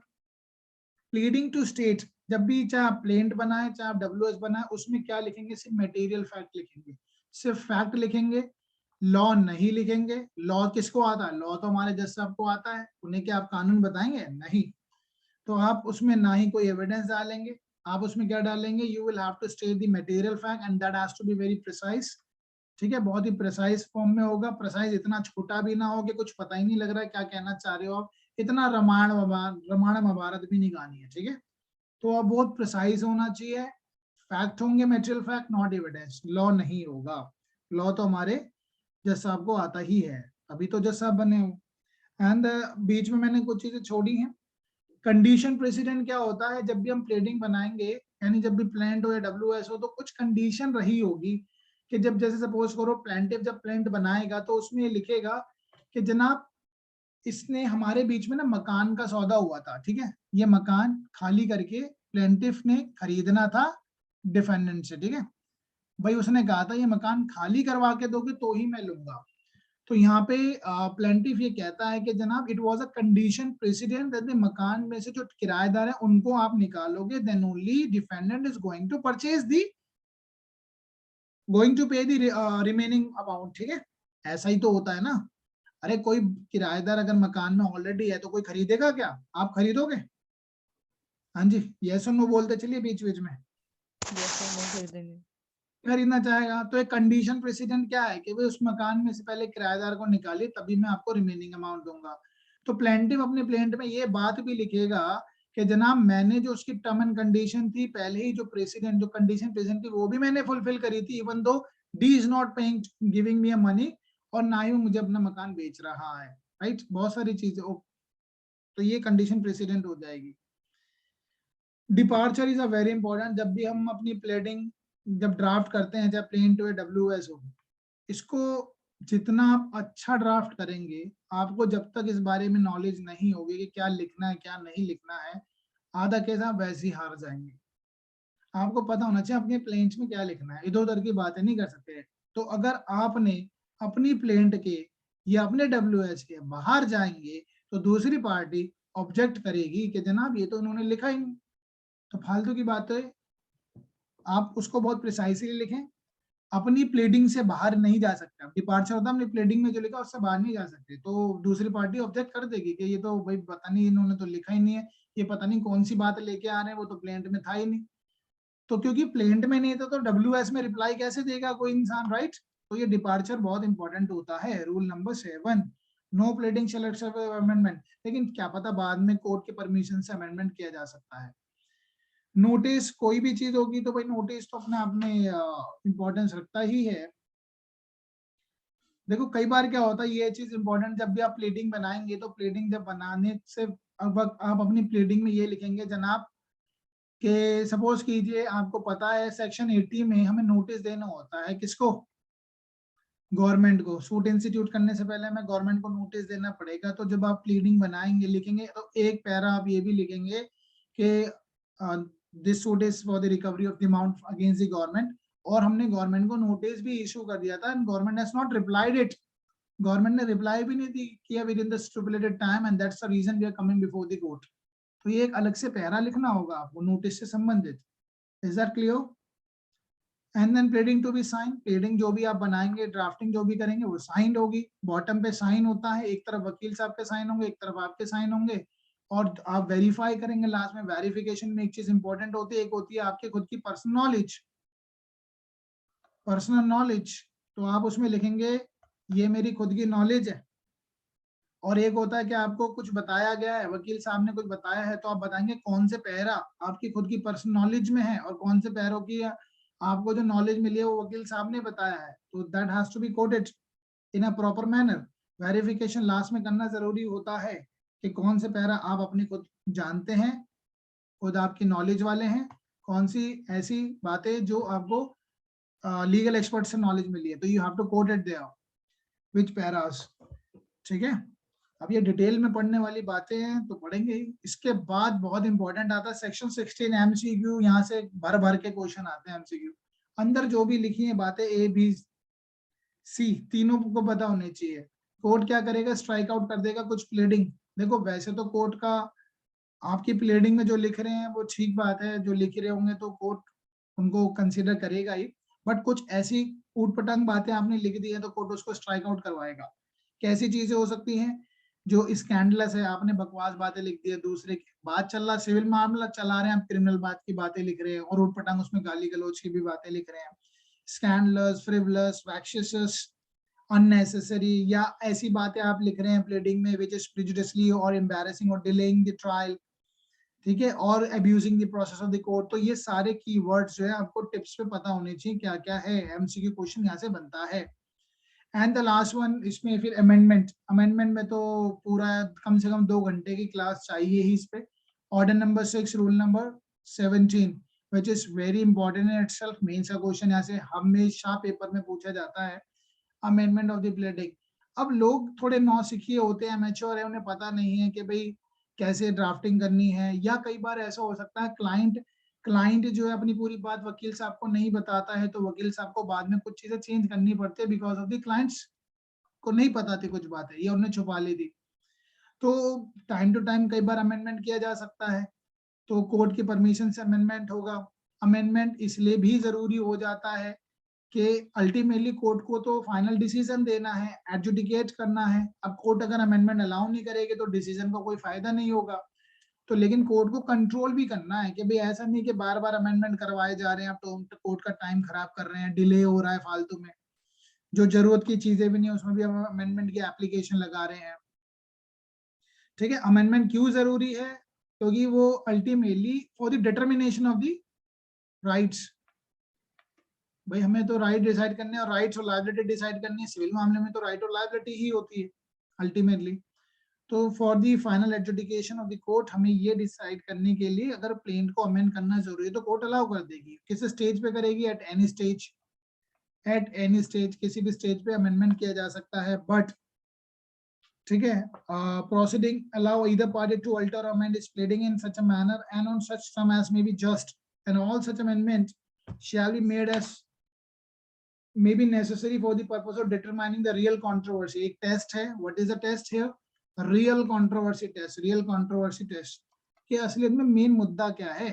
अगर अमेंडमेंट नहीं कर रहे हो आप, मेन मुद्दा तो डिसाइड ही नहीं हो पाएगा, तो इसलिए अमेंडमेंट किया जाना चाहिए।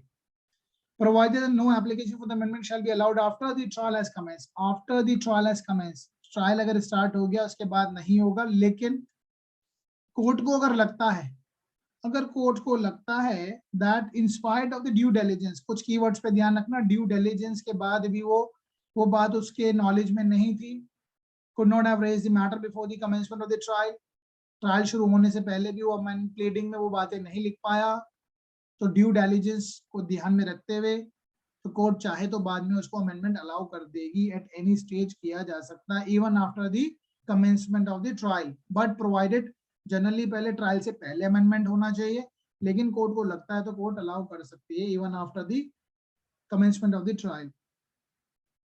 ओके, देन 18 रूल नंबर में 14 डेज की बात की गई है। Failure to amend after order, court ने कहा भी अमेंड करके लाइए तो 14 दिन के अंदर वो अमेंड करके ले आया, नहीं होगा तो फिर उसकी बात नहीं सुनी जाएगी, फिर उसको टाइम वाइम नहीं दिया जाएगा। चलिए आगे, दैट इज ऑर्डर नंबर 6, बहुत इंपॉर्टेंट है। ऑर्डर नंबर अब आते हैं 7 पे, प्लेंट। प्लेंट क्या है? प्लेंट के अंदर रूल नंबर 1 जो है, plaint is a pleading of the plaintiff, plaint is the pleading of the plaintiff and WS is the pleading of the defendant, इतनी सी बात है।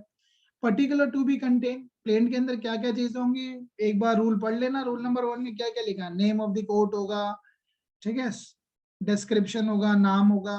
अभी मैं डिटेल में बाद में बताऊंगा क्योंकि ये बहुत ही सिंपल सी चीजें हैं। उसमें क्या होता है, नाम होता है, जैसे इंद्रजीत हो गया, ठीक है, उसके बाद सन ऑफ हो गया, रेजिडेंस ऑफ हो गया, ठीक है, ऐसे करके लिखा होता है। फिर वर्सेस में दूसरी पार्टी, ये प्लेंटिफ है, डिफेंडेंट है, इस तरीके से ड्राफ्ट होगा। ये सारी चीजें, कोर्ट का नाम होगा, ठीक है। कोर्ट अब उसमें ये भी बता रहा हो कि भाई कोर्ट का ज्यूरिडिक्शन बनता है लिमिटेशन पीरियड में, तो इस तरीके से प्लेन ड्राफ्ट होगी। लेकिन जब मनी का सूट होगा, कोई मेरे को रिकवरी करनी है, पैसे की रिकवरी करनी है, मेरे को 10,000 रुपए का मैंने सूट फाइल करा, तो 10,000 रुपए उसमें कोट करने पड़ेंगे, रिलीफ में आपको बताना पड़ेगा कितना अमाउंट है। मनी सूट है तो ऑफकोर्स सी बात है, आप इंटरेस्ट भी मांग रहे होंगे तो इंटरेस्ट भी कोट करेंगे कि 1,000 रुपए इंटरेस्ट बनता है at the rate of 12% per annum. अब आपने 12% तो लिखा, कोर्ट चाहे तो 6% पे दे देगी, ठीक है। एंड आगे चलेंगे, कई बार ऐसा हो सकता है आप उसका एग्जैक्ट वैल्यू नहीं लगा पा रहे हैं तो अप्रोक्सीमेट लिख दीजिए, क्योंकि मींस प्रॉफिट के मामले में कितना बताएंगे आप? भाई मींस प्रॉफिट तो कोर्ट डिसाइड करेगी ना, इंस्पेक्शन करवाएगी चीजों को कि कितना प्रॉफिट मिल सकता था, तो उस मामले में कोर्ट क्या करेगी, ये एक्सपेक्ट करती है, आप अप्रोक्सीमेट अमाउंट लिख दीजिए, अप्रोक्सीमेट, ठीक है। Now where the subject matter the suit is of immoral property. अब इमॉरल प्रॉपर्टी का मामला है तो प्रॉपर्टी का डिस्क्रिप्शन, डिस्क्रिप्शन आप समझते होंगे कि प्रॉपर्टी कहाँ पे सिचुएटेड है। प्रॉपर्टी अगर वो एग्रीकल्चर लैंड है तो उसका खसरा नंबर क्या है, खसरा नंबर। अगर वो खसरा नंबर के बाद भी कई बार देखते हैं तो एग्रीकल्चर प्रॉपर्टी में भी अब जमीन को काट देते हैं, फिर उसमें सर्वे नंबर मिलता है, तो सर्वे नंबर क्या है, उसके आगे क्या है, पीछे क्या है, उसका मैप क्या है, वो नॉर्थ में है, साउथ में, ये चीजें आपको बतानी पड़ेगी। ओके, ड्राफ्टिंग बड़े ध्यान से करनी पड़ती है। और अब आ जाता है ground of exemption from limitation. भाई आप लिमिटेशन में आ रहे हैं या नहीं आ रहे। अगर आप लिमिटेशन से बाहर हो चुके हैं, यानी आपको 3 साल ऑलरेडी हो चुका है, तो कोई एग्जाम्पशन है या नहीं है वो भी आपको मेंशन करना पड़ेगा। Now relief to be specifically stated, जो भी आप रिलीफ मांग रहे हैं वो प्रॉपरली मेंशन होनी चाहिए। प्रेयर में लास्ट में रिलीफ आप मांगेंगे। एंड प्रोसीजर ऑन एडमिटिंग, अगर आपका जो प्लेंट एडमिट हो गई है तो आपको कई सारी कॉपी, जितना डिफेंडेंट है उतनी कॉपीज लगानी होंगी। और ये जो कॉपीज हैं, ऑर्डर नंबर 7 रूल नंबर 9, ये आपको 7 दिन के अंदर, 7 दिन के अंदर, क्योंकि समझ जाएंगे ना सामने वाली पार्टीज के पास, तो 7 दिन के अंदर जो प्रोसेस फीस है वो भी लगानी होगी, ठीक है। रिक्वेस्ट फीस, रिक्विजिट फीस क्या होगी, प्रोसेस फीस, समन की फीस शामिल करने की। Now return of the plaint. अब कई बार क्या हो सकता है, आप गलत जगह आ गए हैं, आपको जाना था रेंट कंट्रोलर के पास, क्योंकि मामला था सूट फॉर एविक्शन, आप चले गए सिविल कोर्ट के पास, आप चले गए सिविल कोर्ट के पास, तो सिविल कोर्ट क्या करेगी, रिटर्न कर देगी आपकी प्लेन को। रिटर्न करेगी तो क्या कर सकती है, power of the court to fix a date, वो फिक्स कर देगी कि भाई आपको इस कोर्ट में इस तारीख को आना है, ठीक है। तो ये एक बार दोनों हम पढ़ लेंगे, इंपॉर्टेंट रहेगा। सेम पावर जिस कोर्ट में आप अपियर हो वहां पे रहे, और सेम पावर आपको अगर आप गलत अपीलेट कोर्ट में चले गए तो वहां पे भी है, कोर्ट भी कहेगी भाई आप गलत कोर्ट में आ गए, आप प्रॉपर कोर्ट में जाइए। Now this is very important, rejection of the plaints, that is order number 7 rule number 11 जो अपने आप में important है। यहाँ पर 6 ऐसे ग्राउंड है जहाँ पर जनरली प्लेन को रिजेक्ट कर देगी कोर्ट। अब 6 ग्राउंड क्या है, वो चाइल्ड वाला फंडा आप लिख लेना, उसी से हम पढ़ते हैं। और 9/7 चाइल्ड मतलब कॉज ऑफ एक्शन मेंशन नहीं किया है, सूट की वैल्यूएशन आपने हायर कर रखी है, लोअर कर रखी है, वैल्यूएशन में से लो कर रखी है। और फिर आता है इनसफिशिएंटली स्टैम्प्ड है, इनसफिशिएंटली स्टैम्प्ड है, प्रॉपर नहीं अपनी स्टैम्प लगाई है, लॉ ऑफ लिमिटेशन से बार्ड है, या किसी और कानून में बार्ड है। ठीक है, किसी और कानून में भी तो चीजें बार्ड हो सकती हैं। या फिर आपका D4 हो गया, डुप्लीकेट में आपने फाइल नहीं करी है कॉपी, कोर्ट में शुरू में डुप्लीकेट में नहीं फाइल करी, और लास्ट वाला आता है मैनी कॉपीज आपने फाइल नहीं करी, या प्रोसेस फीस आपने नहीं दी। तो ये आपके हो गए 6 ग्राउंड रिजेक्शन ऑफ प्लेंट। जब रिजेक्शन ऑफ द प्लेंट होगा तो क्या आप उसकी रेमेडी क्या है, उसकी रेमेडी आपके पास 2 रेमेडीज होंगी रिजेक्शन ऑफ प्लेंट में। या तो आप जब रिजेक्ट हो गया प्लेंट, आप उसको क्या कहते हैं इसको, ऑर्डर नंबर 7 रूल नंबर 13 में एप्लीकेशन लगा लीजिए, where the rejection of plaint does not preclude presentation of the fresh plaint, आप फ्रेश प्लेंट लगा सकते हैं। और या इसको आप रिजेक्शन ऑफ प्लेंट की, रिजेक्शन ऑफ अ प्लेंट, ठीक है, ऑर्डर नंबर 7 रूल नंबर 13 में आप जाएंगे इसके लिए। ठीक है, where the rejection of plaint does not preclude presentation of the fresh plaint आप लगा सकते हैं अगर रिजेक्ट हो गई है तो। अच्छा, इसका एक बार बताओ, ये क्या है, ये डीम्ड डिक्री होगी। ठीक है, ये डीम्ड डिक्री होगी। ओके, तो डीम्ड डिक्री है ये। Now then we have a procedure on rejecting plaint. What is the procedure on rejecting plaint? अगर प्लेंट रिजेक्ट हो जाती है, order number 7/12, where a plaintiff is rejected, judge shall record करेगा reason कि why they are rejecting it। Simple सही है। 13 में तो हमने बात कर ही ली है। shall not of its own procedure preclude the plaintiff of presenting a fresh plaint। plaintiff जो है fresh plaint फाइल कर सकता है। fresh plaint फाइल करते हुए उसको कोर्ट फीस दोबारा लगानी पड़ेगी, तो ये इसका इम्पैक्ट पड़ता है। 14 पढ़ते हैं। 14 तो चलो हम बाद में पढ़ेंगे, कुछ इसमें ज्यादा बचे नहीं है। 14 सिंपल से हैं लास्ट के। अब आ जाता है order number 8। Order number 8 that is dealing with the WS written statement, set off और counter claim. Set off rule number 6, counter claim 6A से है। तो पहले WS क्या है? WS has to be filed with in the 30 days from the services of the summon. Date of service of summon के 30 दिन के अंदर WS फाइल करेगा, या उसको टाइम दिया सकता है 90 दिन, मैक्सिमम 90 दिन होगा। और रही बात अगर सूट ऑफ कमर्शियल सूट है तो वो 120 डेज हो गया। 1A duty of the defendant to produce document. अब जो डॉक्यूमेंट उस पे वो रिलाई कर रहा है अपने डिफेंस में, that has to be produce upon relief his claim और relief upon by him. Defendant को वो प्रोड्यूस करने होंगे डॉक्यूमेंट। जैसे प्लेंटिफ अपने प्लेन को फाइल करते हुए डॉक्यूमेंट प्रोड्यूस करता है, ऐसे डिफेंडेंट अपने WS के साथ डॉक्यूमेंट लगाएगा। Now new fact must be specifically pleaded। अगर कोई नया फैक्ट है, आप देखो ये बहुत इंपॉर्टेंट है। WS जब आप बनाएंगे ना, तो इसकी ड्राफ्टिंग थोड़ी अलग तरीके की होती है।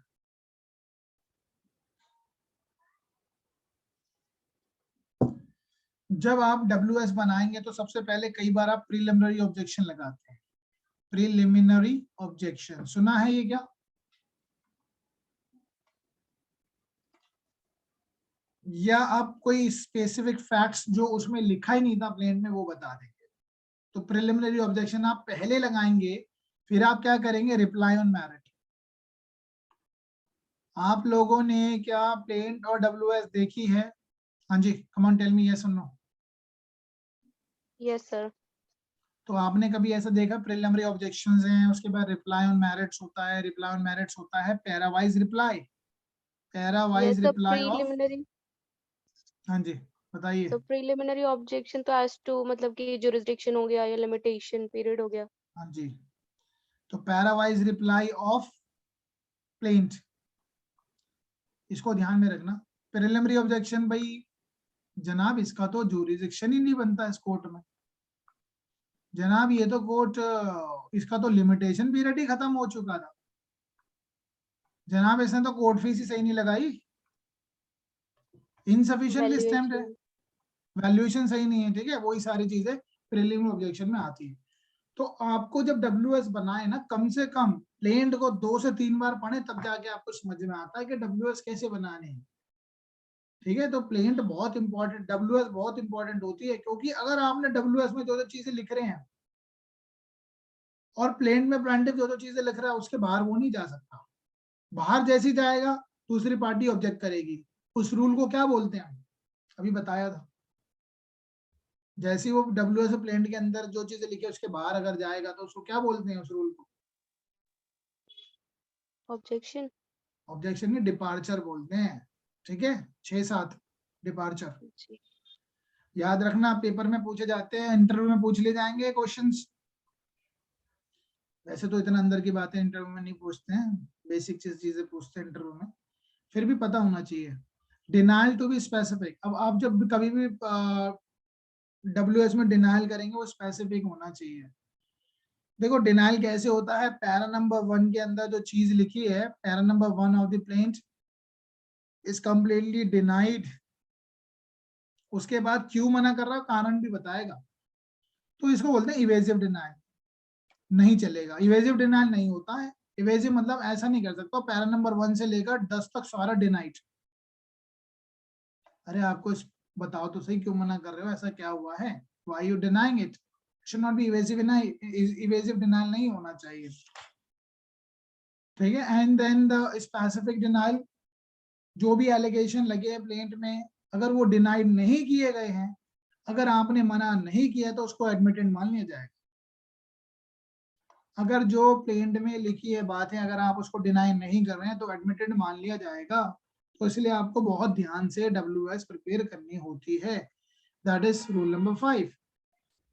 अब ये इंपॉर्टेंट आता है set off, set off to be given in the written statement. अगर मान के चलो आपने, प्लेंटिफ ने तो जो दावा डाला वो तो डाला ही है, आप चाहते हैं कि मैं इस दावे का जब रिप्लाई दूंगा, डब्ल्यूएस जब दूंगा तो मैं सेट ऑफ की डिमांड भी कर दूंगा। सेट ऑफ, सेट ऑफ मतलब जनाब प्लेंटिफ ने मेरे को 10,000 रुपए का दावा डाला है, जनाब मुझे 5,000 रुपए तो इससे भी लेने हैं।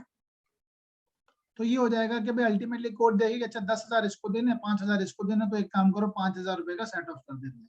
अल्टीमेटली प्लेंटिफ को क्लेम जो करेगा वो 5,000 का करेगा, that is called set off, rule number 6। अब सेट ऑफ इतना इंपॉर्टेंट टॉपिक है, यहाँ से मेन सा क्वेश्चन तो आता ही है, तो जब हम डिटेल में जाएंगे तो उसको बहुत डिटेल में पढ़ेंगे। सेट ऑफ क्या होगा, रिकवरी ऑफ मनी के मामले में ही हो सकता है, ठीक है। और मामला असर्टेन होना चाहिए। सेट ऑफ 2 तरीके के होते हैं, लीगल सेट ऑफ और इक्विटेबल सेट ऑफ।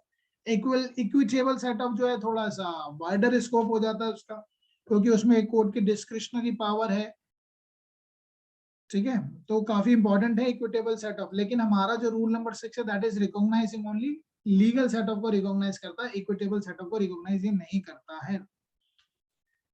अब ये आता है इसके बाद counter claim. Counter claim is all together defendant जो अलग ही बात कह रहा है, बिल्कुल अलग ही बात कह रहा है। भाई यहाँ पे प्लेंटिफ ने दावा डाला है कि ये जो डिफेंडेंट है, ये डिफेंडेंट जो मेरे घर में आकर घुस जाता है, ट्रेसपास करता है, इसको रोका जाए, इंजंक्शन किया जाए, इंजंक्शन इशू किया जाए इसके अगेंस्ट के मेरे घर में ना आए। डिफेंडेंट कहता है जनाब प्लेंटिफ, प्लेंटिफ कौन है, ये तो मेरा ही घर है, ये तो घर ही मेरा है, ये कैसे मुझे रोक सकता है, ये तो घर ही मेरा है, बल्कि मुझे इससे इसको मेरे कब्जे में से हटवाइए, that is called counter claim, ठीक है। तो काउंटर क्लेम के बारे में बहुत डिटेल में पढ़ेंगे कि क्या होता है काउंटर क्लेम, 1976 में ऐड हुआ है। तो counter claim can be use as a sword. अच्छा ये सॉर्ड है तो शील्ड कौन सा है, हाँ सेट जी, ऑफ। सेट ऑफ जो होगा वो शील्ड के तरीके से यूज होगा। और जो काउंटर क्लेम होगा, जैसे हो रहा मार रहा है भाई, ये तो उल्टा ही मार रहा है मुझे, मैंने इसके खिलाफ दावा डाला, भैया इसको रोका जाए, मेरी प्रॉपर्टी में क्यों घुसता ही आके परेशान करता है। और फिर डिफेंडेंट कह रहा है अरे मैं इसकी प्रॉपर्टी में, ये तो मेरा ही घर है, बल्कि मुझे इसको खाली करवा के दिलवाइए। और दैट इज कॉल्ड सॉर्ड, यानी तलवार की तरीके से यूज हो रहा है। अब ये जो वर्ड्स होते हैं ना सॉर्ड एंड शील्ड, ये आपको मेंस में लिखने में बड़ा इंप्रेसिव डालते हैं। अगर ये कोटेशन वगैरह आप मैक्सिम लिख देते हैं, बहुत इंप्रेशन पड़ता है इन चीजों से। सब्सिक्वेंट प्लेडिंग, बाद में कुछ चीजें ऐड हो सकती हैं क्या, बिल्कुल हो सकती हैं। Subsequent pleading, no pleading, subsequent to the WS of the defendant other than the way of the defense or set off shall be presented except with the leave of the court. हो तो सकती है leave of the court होगी, leave of the court, ठीक है, leave of the court के जरिए वो हो जाएगी any time within the 30 days में वो करना होगा. Now process when the party fails to present WS called for by the court. अब कोर्ट ने एक समय दिया उसमें नहीं आ रहे तो फिर आपका राइट खत्म हो जाएगा, ठीक है. Order number 9 which is very important, very important. Order number 9 appearance and the consequence of non appearance. आप कोर्ट में आते हैं, दो पार्टीज की बात करें तो प्लेंटिफ और डिफेंडेंट. प्लेंटिफ ने जब दावा डाला है तो प्लेंटिफ खुद ही नहीं आता, ऐसा भी हो सकता है. ऐसा हो सकता है डिफेंडेंट नहीं आए, बिल्कुल हो सकता है, या दोनों ही ना आए. तीनों सिचुएशन में कोई भी आ सकता है. जब प्लेंटिफ खुद नहीं आता है तो कोर्ट डिसमिस इन डिफॉल्ट कर सकती है, डिसमिस इन डिफॉल्ट कर सकती है. लेकिन कई बार ऐसा होता है प्लेंटिफ नहीं आया, डिफेंडेंट तो आया है. जब डिफेंडेंट आया तो कोर्ट देखेगी, पूछेगी भाई defendant do you admit any claim. Defendant कहता है हाँ जनाब ये 100 रुपए का दावा है ना, मुझे 50 रुपए देने हैं, यानी पार्टली एडमिट कर रहा है. जब पार्टली एडमिट कर रहा है तो कोर्ट क्या करेगी, उस 50 रुपए को मामले को सुनवाने की आगे प्रोसीड करेगी. और रही बात 50 रुपए के मामले को, क्लेम को कर देगी डिसमिस. जब ये डिसमिस कर दिया जाएगा तो इसमें 9 की एप्लीकेशन नहीं लगेगी, ठीक है. जब ये 50% इसको ऑलरेडी डिसमिस कर चुका है तो इसको वापस से कोर्ट नहीं सुनेगी, क्योंकि आप खुद ही नहीं आया, प्लेंटिफ ही नहीं आया था. डिफेंडेंट ने आपका आधा क्लेम एडमिट कर लिया तो आधे क्लेम के लिए वो आगे प्रोसीड करेगी. ये तो रही प्लेंटिफ की बात. अब ऐसा भी हो सकता है डिफेंडेंट ही ना आया, डिफेंडेंट नहीं आएगा तो क्या हो जाएगा, एक्स पार्टे ऑर्डर होगा. अब एक्स पार्टे ऑर्डर होगा, उससे पहले कुछ चीजें हैं वो देखनी पड़ेगी. क्या समन की तामील हो चुकी थी, नहीं हो चुकी थी. अगर समन सर्व नहीं हुए हैं तो डेफिनेटली एक्स पार्टे प्रोसीडिंग नहीं होगी. समन तामील होना जरूरी है, चाहे वो किसी भी तरीके से तामील हो. तामील इन द सेंस या तो उसके बाद पर्सनली जाके होगा, पर्सनल नहीं हुआ तो उसके घर पे चिपका दिया जाएगा. घर पे भी चिपकाने के बाद काम नहीं चला तो फिर वो substitute service. Order number 20, order number 5 rule number 20 का एप्लीकेशन यूज कर फिर वो कोर्ट एक्स पार्टे प्रोसीड करेगी. प्लेंटिफ अगर चाहता है कि डिफेंडेंट के खिलाफ एक्स पार्टे प्रोसीडिंग हो जाए तो प्लेंटिफ को प्रूव करना पड़ेगा summon has already been served and even after the serve the defendant is not coming before the court and I would request the court that the court should proceed further ex parte. तो court x Partey proceeding proceed कर सकती है. लेकिन अगर ex Partey proceeding हो चुकी है, एक होता है एक्स पार्टे प्रोसीडिंग, एक होता है एक्स पार्टे डिक्री. डिक्री की बात करें तो अगर एक्स पार्टे डिक्री आ गई है तो उसमें लगेगी 9/13 की एप्लीकेशन, और अगर एक्स पार्टे प्रोसीडिंग हुई है तो एप्लीकेशन लगेगी 9/7 की, ठीक है. प्रोसीडिंग यानी डे, उस दिन जब मैं नहीं आया था अगली डेट पे आके मैं कोर्ट से कहता हूँ जनाब जो पिछली डेट पे जो कुछ हुआ उसको वापस ले लिया जाए बिकॉज मैं नहीं आ पाया, there was a sufficient cause, I was not able to come before the court, then the order number 9 rule number 7 की एप्लीकेशन. और इन केस अगर एक्स पार्टे डिक्री हो गई है, उस डिक्री को सेट असाइड करना है तो 9/13 की एप्लीकेशन लगेगी, ठीक है. Setting aside the x parte decree. और इसमें एक और रेमेडी अवेलेबल है जो है 96 का 2, अपील भी हो सकती है. 96 का 2 अपील, ठीक है, या एक्स पार्टे डिक्री की setting aside the x parte decree 9/13. रही बात 9 का 9 मैं आपको ऑलरेडी बता चुका हूँ. जब पार्टली क्लेम एडमिट हो गया है या कोर्ट ने डिसमिस कर दिया है तो 9/9 की एप्लीकेशन 9/9 में बात की गई है कि decree against the plaintiff by the defaults by the fresh suit. तो कोई फ्रेश सूट फाइल नहीं होगा, फ्रेश सूट फाइल नहीं होगा, ठीक है. ये कहता है कोई फ्रेश सूट फाइल नहीं होगा क्योंकि डिफेंडेंट ने एडमिट कर लिया पार्टली क्लेम, तो पार्टली क्लेम के लिए तो हम दे ही रहे हैं ना कोर्ट, तो फ्रेश सूट फाइल नहीं होगा. अब एक एक करके जल्दी से गो थ्रू कर लेते हैं. Parties to appear on the day fix. जब कोर्ट डे फिक्स करेगी तो पार्टीज को कोर्ट में आना ही होगा, यानी डिफेंडेंट को उस डेट पे आना होगा और प्लेंटिफ को भी आना होगा. अपने क्लेम को प्रोसीड करना होगा, बताना होगा कि what's your claim. Dismissal rule number 2 क्या कहता है, dismissal of the suit. Dismissal of the suit whether someone not served in consequence of plaintiff failure to pay cost. जब प्लेंटिफ ने ही कुछ कॉस्ट ना पे करी हो, भाई प्लेंटिफ को जब उसकी एडमिट हो गई तो 9/7 क्या कहता है, 9/7 में उसे क्या करना है, 9/7 में ऑर्डर नंबर 9 रूल नंबर 7 में उसको कॉपीज देनी थी, many copies along with the requested fees. उसने नहीं जमा कराई तो क्या होगा, समन सर्व नहीं हो पाए तो डिसमिस हो जाएगा सूट, ठीक है. और दोनों में से कोई नहीं आते तो भी डिसमिस हो जाएगा.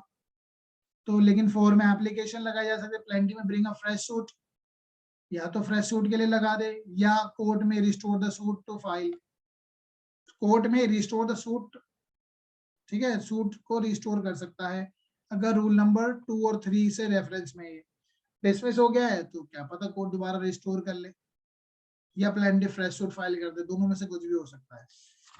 रूल नंबर 4,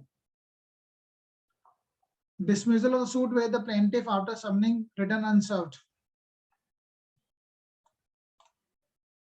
एक सेकेंड, यहाँ पे कुछ लाइन छुप गई ही है। ओके, ये कहता है dismissal of suit where the plaintiff after summons return unserved।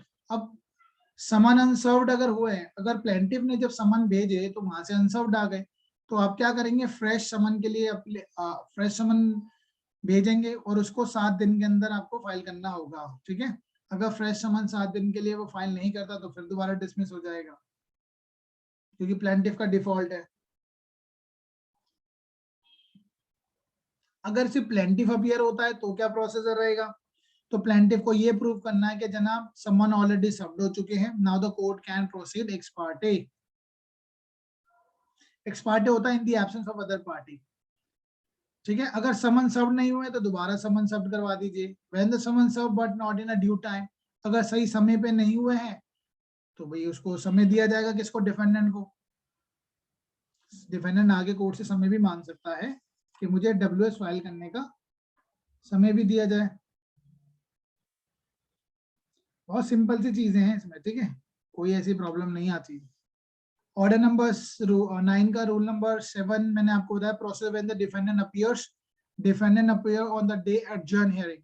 अगर कोर्ट ने कोई मैटर एडजर्न कर दिया है और उसके बाद नेक्स्ट डेट पे आकर डिफेंडेंट कहता है कि मैं उस डेट पे क्यों नहीं आ पाया था, if is giving any sufficient cause, then the court can, जो उस लास्ट प्रोसीडिंग में हुआ था उसको सेटिसाइड कर सकता है। प्रोसेसर वे द डिफेंडेंट, सिर्फ डिफेंडेंट अपीयर होता है लेकिन वो अपना कुछ क्लेम को एडमिट कर लेता है, किसके, प्लेंटिफ के, तो कोर्ट उसी हिसाब से प्रोसीड करेगी।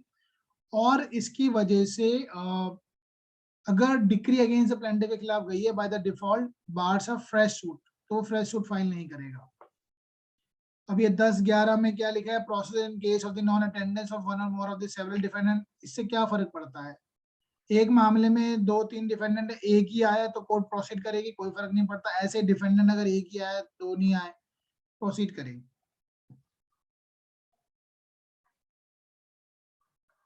ठीक है, अभी important 12, that's not too much important. 13 में आपको बता चुका, setting aside x party against the defendant, यहाँ पर डिक्री की बात हो रही है, राइट, एक्स पार्टी डिक्री। तो एक्स पार्टी सेटिंग असाइड की एप्लीकेशन लग जाएगी for the x party decree जो आ गई है। एक तो यहाँ एप्लीकेशन लग सकते हैं 9/13 की, एट द सेम टाइम इसकी अपील भी हो सकती है 96 के 2 में। बेटर है कि वो सेटिंग असाइड की एप्लीकेशन ही लगा दे। No decree to be set aside without a notice to the other party, कोई भी डिक्री जो हम 9/13 में सेट असाइड करवानी है पहले नोटिस दिया जाएगा सामने वाली पार्टी को, दैट इज रूल नंबर 14। हमने कर लिया है ऑर्डर नंबर 9 तक। काफी इंटरेस्टिंग और भी होगा ये जब हम इसको मेंस के पॉइंट ऑफ व्यू से पढ़ेंगे। 2 क्लासेस तो स्किल कम से कम चाहिए ऑर्डर नंबर 9 पे, will do that. Order number 10, order number 10 आता है examination of the parties bye the court. अब देखो बहुत जल्दी हो जाते हैं, ऑर्डर नंबर 9 तक थोड़ा सा डिटेल में जाना पड़ता है, अब ये तो ऊपर ऊपर के ऑर्डर्स हैं सारे। ऑर्डर नंबर 10 लगभग कुछ ऑर्डर ऐसे हैं जो सिर्फ कुछ सेशन में हो जाएंगे। ऑर्डर नंबर 10 डील करता है एग्जामिनेशन ऑफ द पार्टीज, पूछताछ होगी, कोर्ट करेगी पूछताछ। अब एक बात बताओ, कोई सामने पार्टीज, कोर्ट के सामने दोनों प्लेंटिफ और डिफेंडेंट दोनों खड़े हैं, तो कोर्ट पूछेगा ना भाई क्या आपने जो प्लेंटिफ ने दावा डाला है क्या डिफेंडेंट एडमिट करता है, ठीक है। तो असर्टेन करेगा whether the allegation the pleading are admitted और डिनाइड, तो ये बात पूछेगा, वर्बली ही पूछ लेगा कोर्ट। कोर्ट ये भी कह सकता है, बड़ा इंपॉर्टेंट है, 1 कोर्ट डायरेक्शन देगा court to opt for any one of the mode of ADR system. ADR मतलब ऑल्टरनेट डिस्प्यूट रेजोल्यूशन सिस्टम, जो हमारा सेक्शन 89 है उसको फॉलो करने के लिए कोर्ट डायरेक्शन दे सकता है। That means arbitration, conciliation, mediation और लोक अदालत, नेगोशिएशन नहीं है इसमें, ठीक है। उसके लिए वो कह सकता है कि आप इसमें एक बार देख लीजिए अगर आपका मामला सेटल हो सकता है तो। Oral examination of the party or the companion their companion of the parties, तो जो कोर्ट के सामने आएगा उनको ओरली वो एग्जामिन कर सकता है, या कोर्ट पार्टीज के साथ जो लोग आए होंगे उनको भी कोर्ट एग्जामिन कर सकता है। कॉन्सिक्वेंसेज ऑफ द रिफ्यूजल और इनएबिलिटी टू क्रिएट आंसर, अगर कोर्ट ने जिससे भी आंसर पूछा होगा वो आंसर नहीं दे पा रहे हैं तो उसको कहेगा भाई एक काम करिए, आप नेक्स्ट डेट पे आइए, 7 दिन का समय दिया जा रहा है, ठीक है, 7 डेज के अंदर आप आ जाइए। जो आंसर नहीं दे पा रहा है, प्लेटर जरूरी थोड़ी ना हर एक चीज का आंसर दे पाए, तो प्लेटर आंसर नहीं दे पा रहा, ये बात तो उसको पता है, किसको, जिसने प्लेटर को अपॉइंट किया, तो उसको वो बुलाएंगे और उसको कहेंगे भाई आप अपना इसका बात का आंसर दीजिए 7 दिन के अंदर। That is examination of the parties. Simple सा है, बहुत कुछ है नहीं इसमें, बाकी कुछ रूल जो मैं छोड़ रहा हूँ हम पढ़ लेंगे इनको। वैसे तो 4 ही रूल हैं। अब आता है discovery and inspection. Discovery and inspection, discovery and inspection में बहुत सारे रूल्स हैं, लेकिन हमें सारे तो अभी नहीं पढ़ने हैं, हार्डली मैं 2 या 3 रूल्स ही पढ़ रहा हूँ अभी, बट जब हम पढ़ेंगे तो इसको सिस्टमैटिक वे में एक एक करके पढ़ लेंगे। देखो इंटेरोगेटरीज क्या होता है, डिस्कवरी एंड इंस्पेक्शन। डिस्कवरी कैसे निकलेगी, जब आप इंटेरोगेटरीज देंगे। इंटेरोगेटरीज क्या होते हैं, इंटेरोगेटरीज होते हैं भाई, मैं जब उससे पूछूंगा, मैं कुछ क्वेश्चनर फॉर्म बना लूंगा, क्वेश्चंस पूछूंगा मैं रिटर्न फॉर्म में, किससे, प्लेंटिव डिफेंडेंट से पूछ सकता है, डिफेंडेंट प्लेंटिव से भी पूछ सकता है, कोई भी पार्टी किसी भी पूछ सकती है with the permission of the court. Plaintiff क्या करेगा, एक पूरा एक पेज पे 2-4 पेज में क्वेश्चन बना के डिफेंडेंट को भेजेगा, डिफेंडेंट उन बात को एडमिट करेगा या नहीं करेगा, उसका आंसर देगा, जो भी आंसर देगा उससे जो चीज सामने निकल के आ रही है उसको इंटेरोगेटर्स को हम फ्यूचर में यूज करेंगे, ठीक है, लिखित में बातें आ गई हैं, ठीक है, उससे पूछ लिया जाएगा क्या कभी आप अरेस्ट हुए हो, क्या कभी आपने ऐसे ऐसे क्वेश्चन पूछ लेगा बना के, जो कि फ्यूचर में यूज हो सकता है। इंटेरोगेटर्स बहुत हेल्पफुल हो जाती है फ्यूचर में, ठीक है, इसको बोलते हैं। और उससे जो डिस्कवरीज होंगी, कुछ बातें निकल के आएंगे सामने, उसको हमने रूल नंबर 1 में बात की गई है, ठीक है। The may deliver interrogator in writing for the examination of the opposite party, सामने वाली पार्टी को इंटेरोगेटर यानी क्वेश्चन फॉर्म में बना के भेजे जाएंगे। Particular interrogator to be submitted, और जो भी इंटेरोगेटर्स होगी वो कोर्ट में सबमिट कर दी जाएगी। Setting aside and striking out of the interrogators, अब कोर्ट को लगता है कि जो कुछ इंटेरोगेटर जो क्वेश्चन पूछेंगे बड़े घटिया है, वो सही उचित क्वेश्चन नहीं है, तो कोर्ट उनको स्ट्राइक आउट कर सकती है, ठीक है। और ये कैसे है वो, अगर वो अननेसेसरी है, स्कैंडलस है, इस तरीके के भद्दे क्वेश्चन पूछ लिए, सिविल मामला चल रहा है, देनदारी की बात चल रहा है, ऊट पटांग कोई ऐसा क्वेश्चन पूछ लिया, have you ever done sex, तो ये क्या बात हुई, ये लॉजिक नहीं है ना, उससे संबंधित नहीं है। आपको मामला है डैमेजेस को लेकर, तो आप डैमेज से संबंधित क्वेश्चंस पूछिए। तो कोई भी जो आंसर होगा that has to be given in the affidavit by filing of it, affidavit जो फाइल हो जाना चाहिए, interrogator shall be answered by the affidavit to be filed within 10 days, 10 दिन के अंदर वो एफिडेविट फाइल होगा जमा, ठीक है। Non compliance with the order for the discovery, अगर आपने जो डिस्कवरीज आई मीन जो इंटेरोगेटरीज हैं उसका कंप्लायंस नहीं करा है, देन अल्टीमेटली आपके राइट्स को, प्लेंटिफ का क्या होगा, देखो इसमें 2 बातें हैं, plaintiff be liable to have a suit dismiss, plaintiff के साथ क्या होगा, डिफेंडेंट के साथ क्या होगा, प्लेंटिफ ने जिसने सूट फाइल करा है वही रिप्लाई नहीं देता है, डिफेंडेंट की बात होगा तो सूट डिसमिस। और अगर डिफेंडेंट की बात करें to have a defence if any be struck out, उसका डिफेंस स्ट्रक आउट हो जाएगा, okay, that is rule number 21 जो कि इंपॉर्टेंट है। 22 using answer to the interrogative trial, जो भी आंसर्स निकल के आए होंगे इंटेरोगेटिव में, क्वेश्चनर फॉर्म में भी हो सकता है, that can be used for the during the process of the trial, trial में उसका इस्तेमाल किया जाएगा। Okay guys, now let's talk about the admission. Admission में तो कुछ है ही नहीं, admitted fact not need to be proved. अगर हम एविडेंस एक्ट पढ़ते हैं तो एविडेंस एक्ट में भी हमारे पास सेक्शन 56, 57, 58 में होगा, admitted fact not need to be proved, right? Am I right?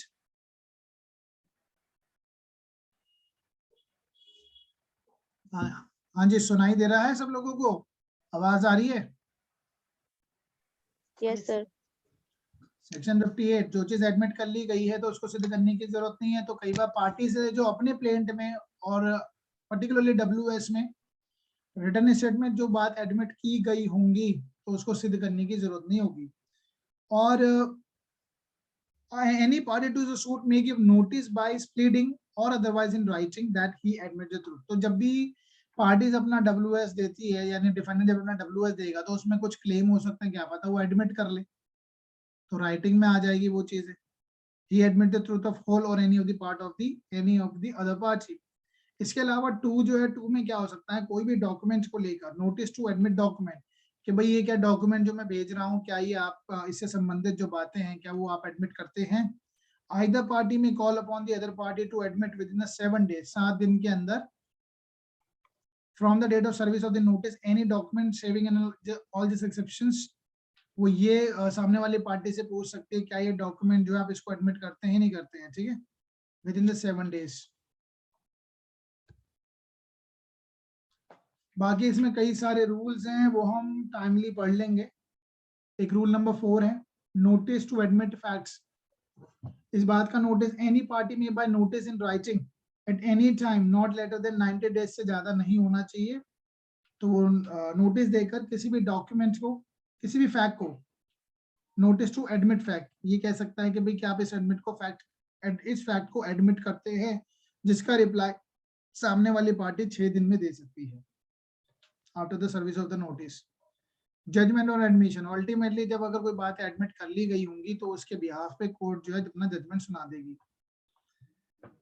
Then order number 13 production, impounding and return of the document. Court का जो भी पार्टीज हैं उनके पास जो डॉक्यूमेंट है उनको प्रोड्यूस करने के, कोर्ट में लाने के लिए कह सकती है, क्योंकि जब भी प्लेन फाइल होगी तो कोई डॉक्यूमेंट, सपोर्टिंग डॉक्यूमेंट्स होने चाहिए. ऐसे ही सपोर्टिंग डॉक्यूमेंट जो है WS के साथ आएंगे. तो that can be order can be pass for the producing the document and impounding. Impounding होता है जब्त कर लेना, कोई डॉक्यूमेंट को अपने पास कोर्ट रख सकती है, और अगर उनका काम खत्म हो गया तो वो रिटर्न भी कर देगी.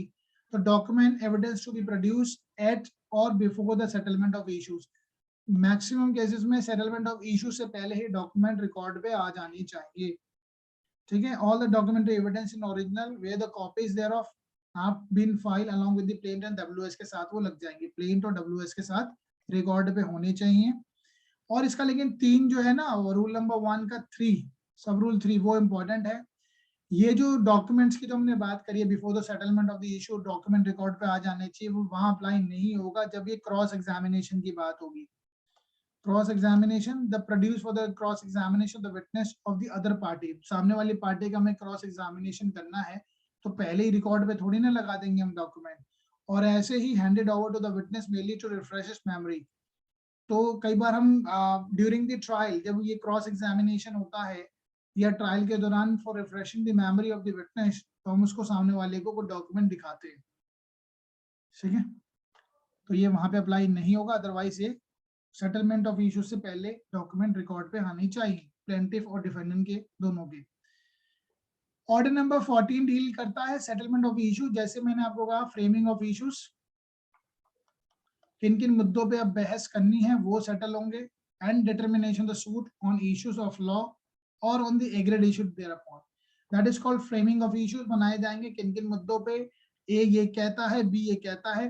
अब जो प्लेंटिफ नंबर 1 था, प्लेंटिफ नंबर 2 वो कह रहे थे कि हमारे इतनी चोटें आई हैं, एक्सीडेंट हो गया था बस का, दोनों ने टकरा दिया, नेग्लिजेंस की वजह से हमारे को चोटें आई है.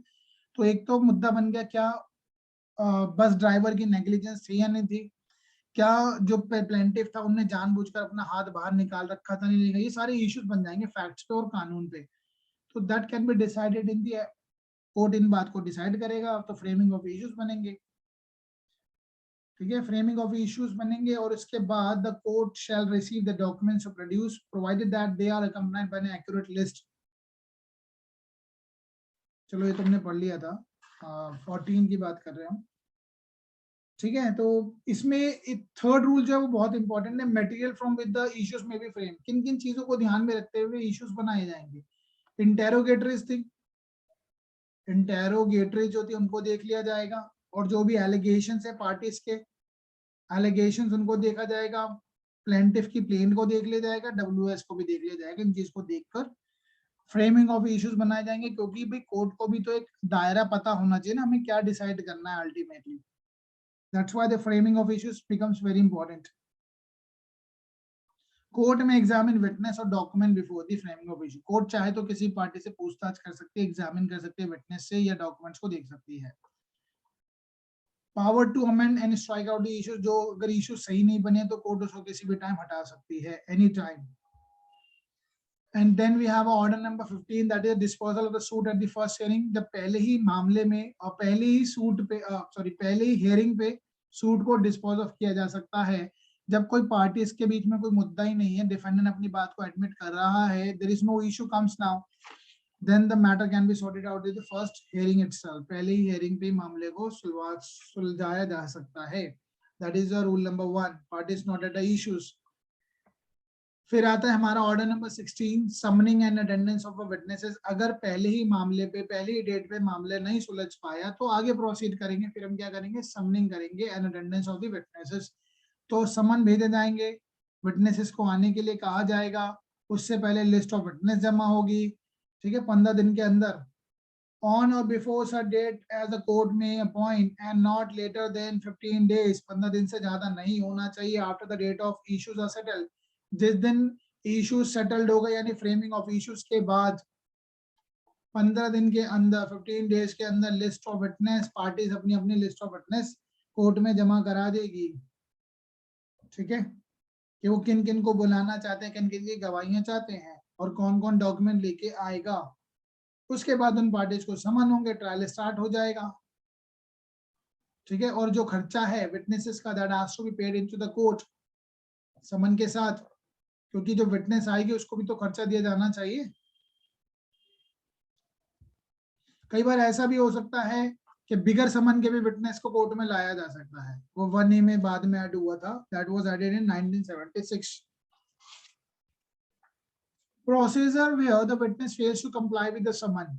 अब अगर विटनेस समन को कंप्लाई नहीं कर रहा है तो कोर्ट के ऑर्डर को निगलेक्ट कर रहा है रूल नंबर 10 में, तो उसको हम क्या कर सकते हैं, प्रोक्लेमेशन हो सकती है रिक्वायरिंग हिम टू अटेंड और गिविंग एविडेंस. तो उसके खिलाफ प्रोक्लेमेशन भी हो सकती है, घोषणा हो सकती है, या उसके घर पर, उसके घर के बाहर एक कॉन्स्पिक्यूअस प्लेस पर ये समन चिपका दिया जाएगा, ठीक है, जहां वो रहता है, या उसके खिलाफ वारंट भी इशू हो सकते हैं.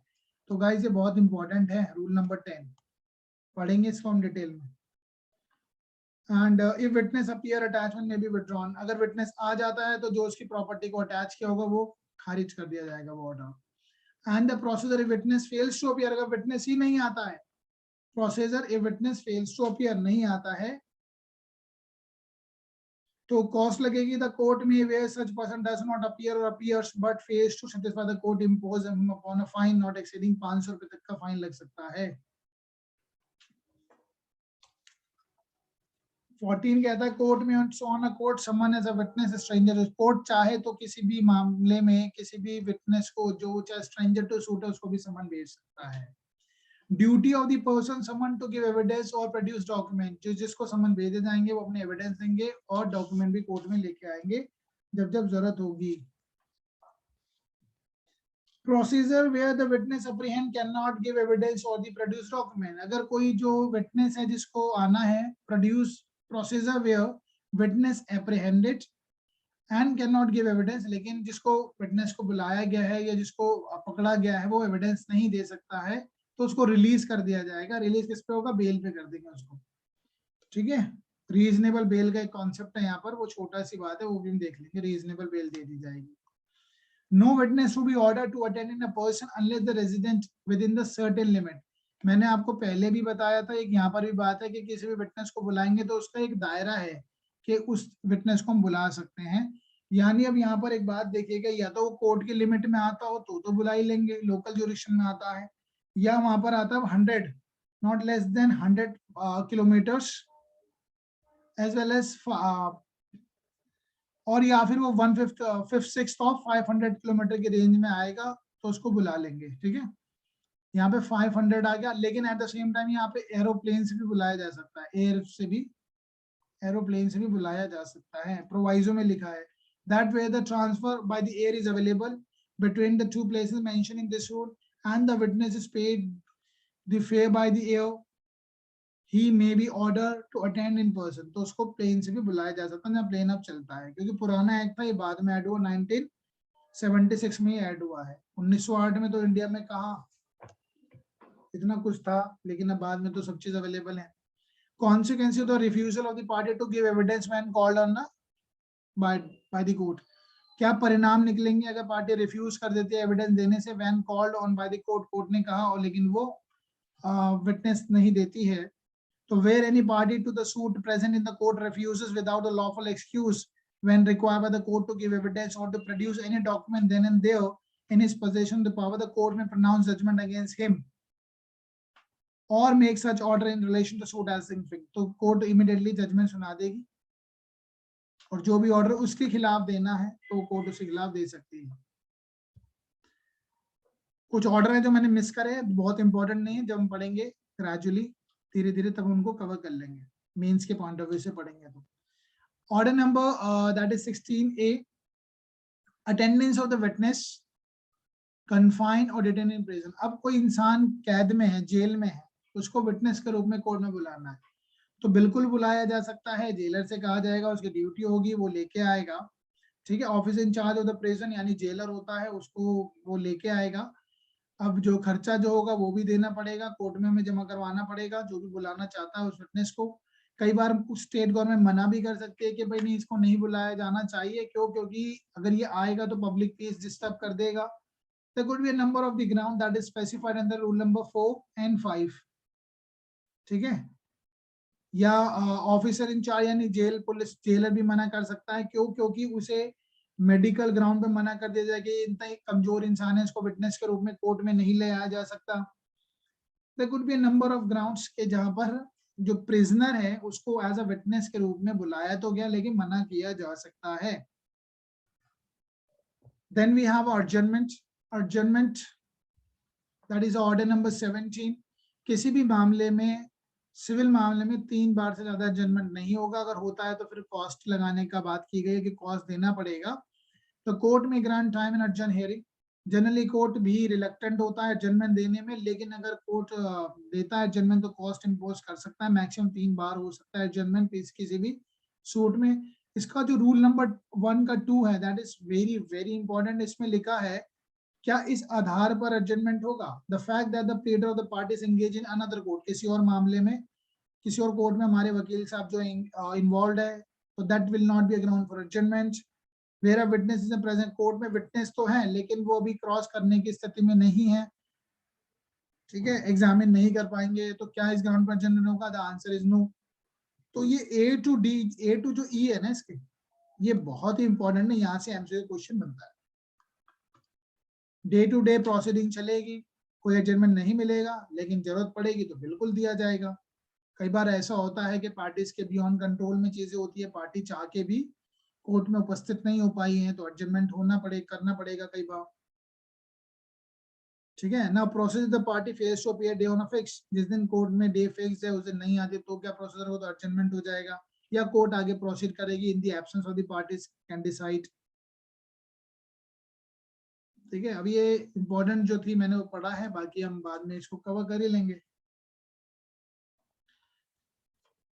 फिर आता है order number that is 18, hearing of the suit and examination of the witness. अब कोर्ट क्या है, जब ट्रायल स्टार्ट हो गया है तो ट्रायल में पार्टीज को सुना जाएगा। Hearing of the suit, suit की बिगन हो जाएगा, right to begin, let's hear the matter and examine the witnesses.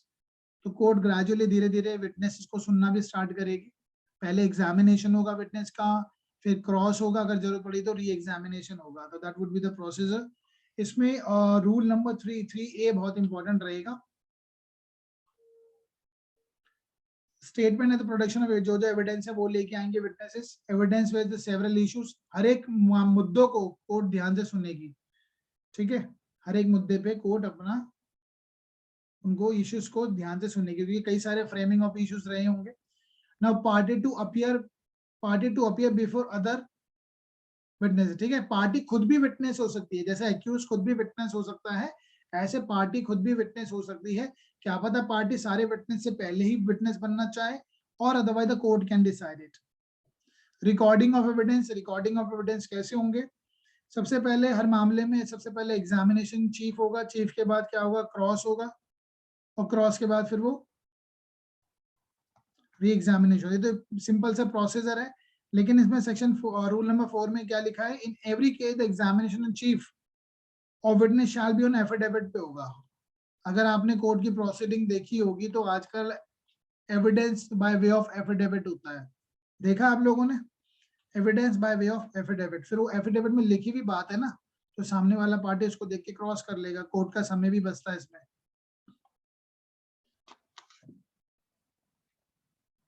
Okay, इसमें अब आगे rule number 10, any particular question and answer में भी टेकन ऑन। जो भी क्वेश्चन पूछे जाएंगे, जो भी ऑब्जेक्शन अगर आएंगे, ऑब्जेक्शन भी कोर्ट उन बात को लिखेगा और कोर्ट ने उन ऑब्जेक्शन को कैसे डील किया, क्या आंसर दिया, वो भी लिखा जाएगा। Remarks on the demeanour of the witness, जो विटनेस का क्या व्यवहार रहा, कोर्ट उस बात को भी नोट कर लेगा। जैसे हम 280 में सीआरपीसी में नोट करते हैं, तो ऐसे यहाँ पे रूल नंबर 12 में, रूल नंबर 12 ऑफ 18 का 12 में हम ये डेमनर ऑफ विटनेस भी नोट कर लेते हैं। 1812 280, ठीक है। एफिडेविट, कोई भी चीज होगी कोर्ट में, जो चीज पार्टीज कहती हैं तो उसको एफिडेविट से सिद्ध की जा सकती है।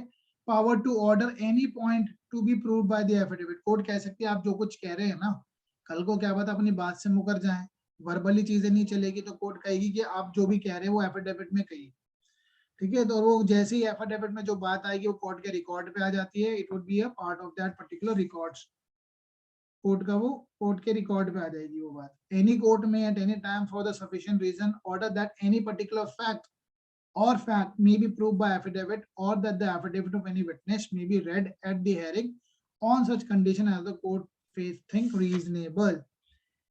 And power to order attendance of the deponent for the cross examination, जो जिसने भी affidavit दिया है उसका cross examination भी होगा, कोर्ट कहेगी भाई इसको तारीख को अपीयर होना है। Matter to with the affidavit shall be confined, affidavit में जो चीज आप लिखेंगे वो confine होना चाहिए, shall be confined to such fact as the deponent is able of his own knowledge, जो उसके नॉलेज में है उस बात का वो एफिडेविट देगा। हियर से वेयर से बातें नहीं लिखेगा अपने एफिडेविट में, ठीक है, इधर उधर की बातें नहीं, जो तेरे नॉलेज में है क्लियरली वो लिखेगा। And then we have a judgment and decree, finally judgment and decree आ जाती है जब ये पूरी हेयरिंग हो जाएगी, आर्गुमेंट सुन लिए जाएंगे, विटनेस को देख लिया जाएगा, सुन लिया जाएगा, तो ultimately court will come to the conclusion of giving a judgment. Judgment is the reason और statement of the decision of decree and order. और इससे संबंधित हमने सेक्शन 33 भी देखा था, 33 में जजमेंट एंड डिक्री की बात की गई है। तो जजमेंट व्हेन प्रोनाउंस, जजमेंट कब प्रोनाउंस होगी, जैसे ही कोर्ट डिसीजन दे देगी तो जजमेंट प्रोनाउंस होगी। Judgment has to pronounce in open court में होनी चाहिए, that has to be in open court, either at once उसी वक्त दे दे या फिर soon after thereafter, ठीक है। कोर्ट एक समय निर्धारित कर लेगी कि उस दिन जजमेंट आएगा, fix a day for that purpose, और with the due notice shall be given to the parties, तो पार्टीज को नोटिस दिया जाएगा कि इस दिन जजमेंट आएगी। प्रोवाइडेड, इसका प्रोवाइजो इंपॉर्टेंट है जिसमें समय की बात की गई है, 30 दिन के अंदर आ जाना चाहिए, प्रैक्टिकली पॉसिबल है तो। Provided that the judgment is not pronounce at once, अगर एकदम से जजमेंट नहीं सुना रही है कोर्ट, एवरी एंडेवियर, यानी कोर्ट इस बात का प्रयत्न करेगा, judgment shall be made by the court to pronounce the judgment with in the 30 days, 30 दिन के अंदर जजमेंट आ जाए, from the date on with the hearing of the case was concluded, जिस दिन केस की जो कंक्लूजन यानी केस सुन लिया गया अच्छे से, तो उसके with in the 30 days judgment आ जानी चाहिए, ठीक है। और अगर कोर्ट को लगता है भाई टाइम को और ज्यादा चाहिए तो 60 days का और हो सकता है। Shall not ordinarily be a day beyond 60 days from the date on which the hearing of the case was concluded, यानी देखा जाए 30 + 30 है ये, ठीक है, that comes 60, इससे ज्यादा समय नहीं होगा। और जजमेंट क्या होनी चाहिए, judgment has to be sign by the जज, बिल्कुल होनी चाहिए। स्मॉल कॉज की जब जजमेंट आती है तो उसमें 2 बातें होती हैं, जब अदर कोर्ट की आती है तो 4 बातें होती है। 4 बातें क्या होती हैं जजमेंट में, जब अदर कोर्ट की आएगी यानी कोई भी कोर्ट जो होगी, इट हैज टू बी, उसमें क्या क्या चीजें होनी चाहिए। अदर कोर्ट में शैल कंटेन कंसाइज स्टेटमेंट होगी, कंसाइज स्टेटमेंट, उसमें क्या होगा, पॉइंट फॉर डिटर्मिनेशन, कोर्ट ने क्या निर्धारित किया है, determination, decision and the ground, reason of the decision, reason of the decision. लेकिन जो अगर स्मॉल कॉज की होगी तो उसमें 2 ही बातें होंगी, एक तो होगा डिसीजन क्या निकल के आया है और क्या डिसाइड हुआ है, डिटर्मिनेशन, 2 चीजें होंगी बस, डिटर्मिनेशन और डिसीजन। यहाँ पे फैक्ट्स भी होते हैं और उसका कारण क्या है वो भी होता है, ठीक है गाइस, तो ये हमारा हो गया order number 20। Preparation of the degree, इसका 6A इंपॉर्टेंट है। अब डिग्री के अंदर क्या क्या होता है, वही चीजें होती है, बेसिक सी चीजें हैं। डिग्री में content of degree, name of the parties वगैरह सारी जो कि जजेस ने दिया उसके साइन होंगे। 6 को एक बार पढ़ लेंगे हम बाद में। Now preparation of the degree, degree should be prepare expeditiously as possible, जितना जल्दी हो जाए जजमेंट के बाद डिग्री आ जानी चाहिए। Endeavour should be made that it has to be made within 15 days after the judgment from the date on which the judgment is pronounce, जिस दिन जजमेंट प्रोनाउंस हुई है उसके 15 दिन के अंदर डिग्री आ जानी चाहिए। ओके, इसके बाद कॉपी दोनों पार्टीज को दे दी जाएगी जैसे डिग्री आएगी। और डिग्री में direct payment by the instalment, ऐसा हो सकता है कई बार जो डिग्री में अगर अमाउंट की बात की गई है कि भाई ए को बी को पैसा देना है, ठीक है, तो भाई ए को पैसा देना, ए की कंडीशन नहीं है, इतनी अफोर्ड नहीं कर सकता एकदम से 10,000 रुपए कहाँ से लेके आया, ठीक है, 10,000 कहाँ से लेके आया। तो ऐसा हो सकता है कि ए इंस्टॉलमेंट की बात कर ले कि जनाब मैं इसको 2,000 रुपए करके दे दूंगा, 2,000 की 5 इंस्टॉलमेंट दे दूंगा, लेकिन ये जो बात होगी ये बी की परमिशन के साथ की होगी। तो कोर्ट नोटिस देगा बी को, ऐसी ऐसी बात है भाई, इसको ये इंस्टॉलमेंट में कन्वर्ट करवाना चाहता है, तो if you convince then it can be done in instalment. ठीक है गाइस, तो ये हमारा हो गया रूल नंबर 11। अब इसके बाद तो हमारे पास एक और हम ऑर्डर कर लेते हैं, ऑर्डर नंबर 10A, जिसमें बहुत ही सिंपल सी बातें हैं, कॉस्ट की बात की गई है, खर्चे। अब during the process of the order of the court, जब कोर्ट ऑर्डर देती है या कोर्ट की प्रोसीडिंग एक निर्णय तक पहुंचते हुए कई सारे खर्चे भी आते हैं। कई सारे खर्चे आएंगे तो पार्टीज को बेयर करने ही होंगे। जैसे समन का खर्चा है तो प्लेंटिफ को बेयर करना होगा, नोटिस भेजना है तो प्लेंटिफ को बेयर करना होगा क्योंकि प्लेंटिफ ने ही तो सूट इंस्टीट्यूट किया है। ऐसे कोई लिखना, टाइपिंग, प्रिंटिंग के जो खर्चे होंगे that has to be borne by the parties. Witness है, विटनेस को बुलाना है तो विटनेस का क्या खर्चा होगा। अब ये खर्चा कैसे डिसाइड होगा, cost to be awarded in the according to the rule made by the high court, इसमें रूल बनाएगी। ये हमारा हो गया ऑर्डर नंबर 20 का ए। इसका रूल नंबर 1 इंपॉर्टेंट है, उसमें A to F जो बातें लिखी है A to F वो आपको पता होनी चाहिए कि किस किस के लिए खर्चे हो सकते हैं। गाइस ये हमने आज के लेक्चर में कवर कर लिया, इट्स ऑलरेडी बीन 2 आवर। तो हमने कवर किया है ऑर्डर नंबर 20A तक। अब इसके आगे के जो ऑर्डर है 21 ऑनवर्ड्स, ऑर्डर नंबर 21 ऑर्डर के आगे के अभी 51 तक है, यानी हमारे अभी 31 ऑर्डर्स और बचे हैं जो कि बहुत जल्दी हो जाएंगे।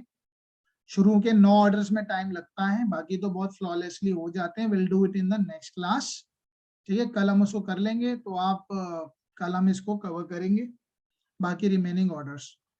ओके गाइस, आई होप इससे आपको हेल्प मिली होगी। अगर हेल्प मिली तो आप इसको एक क्विक रिवीजन को एक बार और देख लेना, ओवरव्यू है, एक बार और देख लेंगे तो आपको कुछ ऑर्डर्स हो अभी याद हो जाएंगे, कुछ रूल्स अभी याद हो जाएंगे।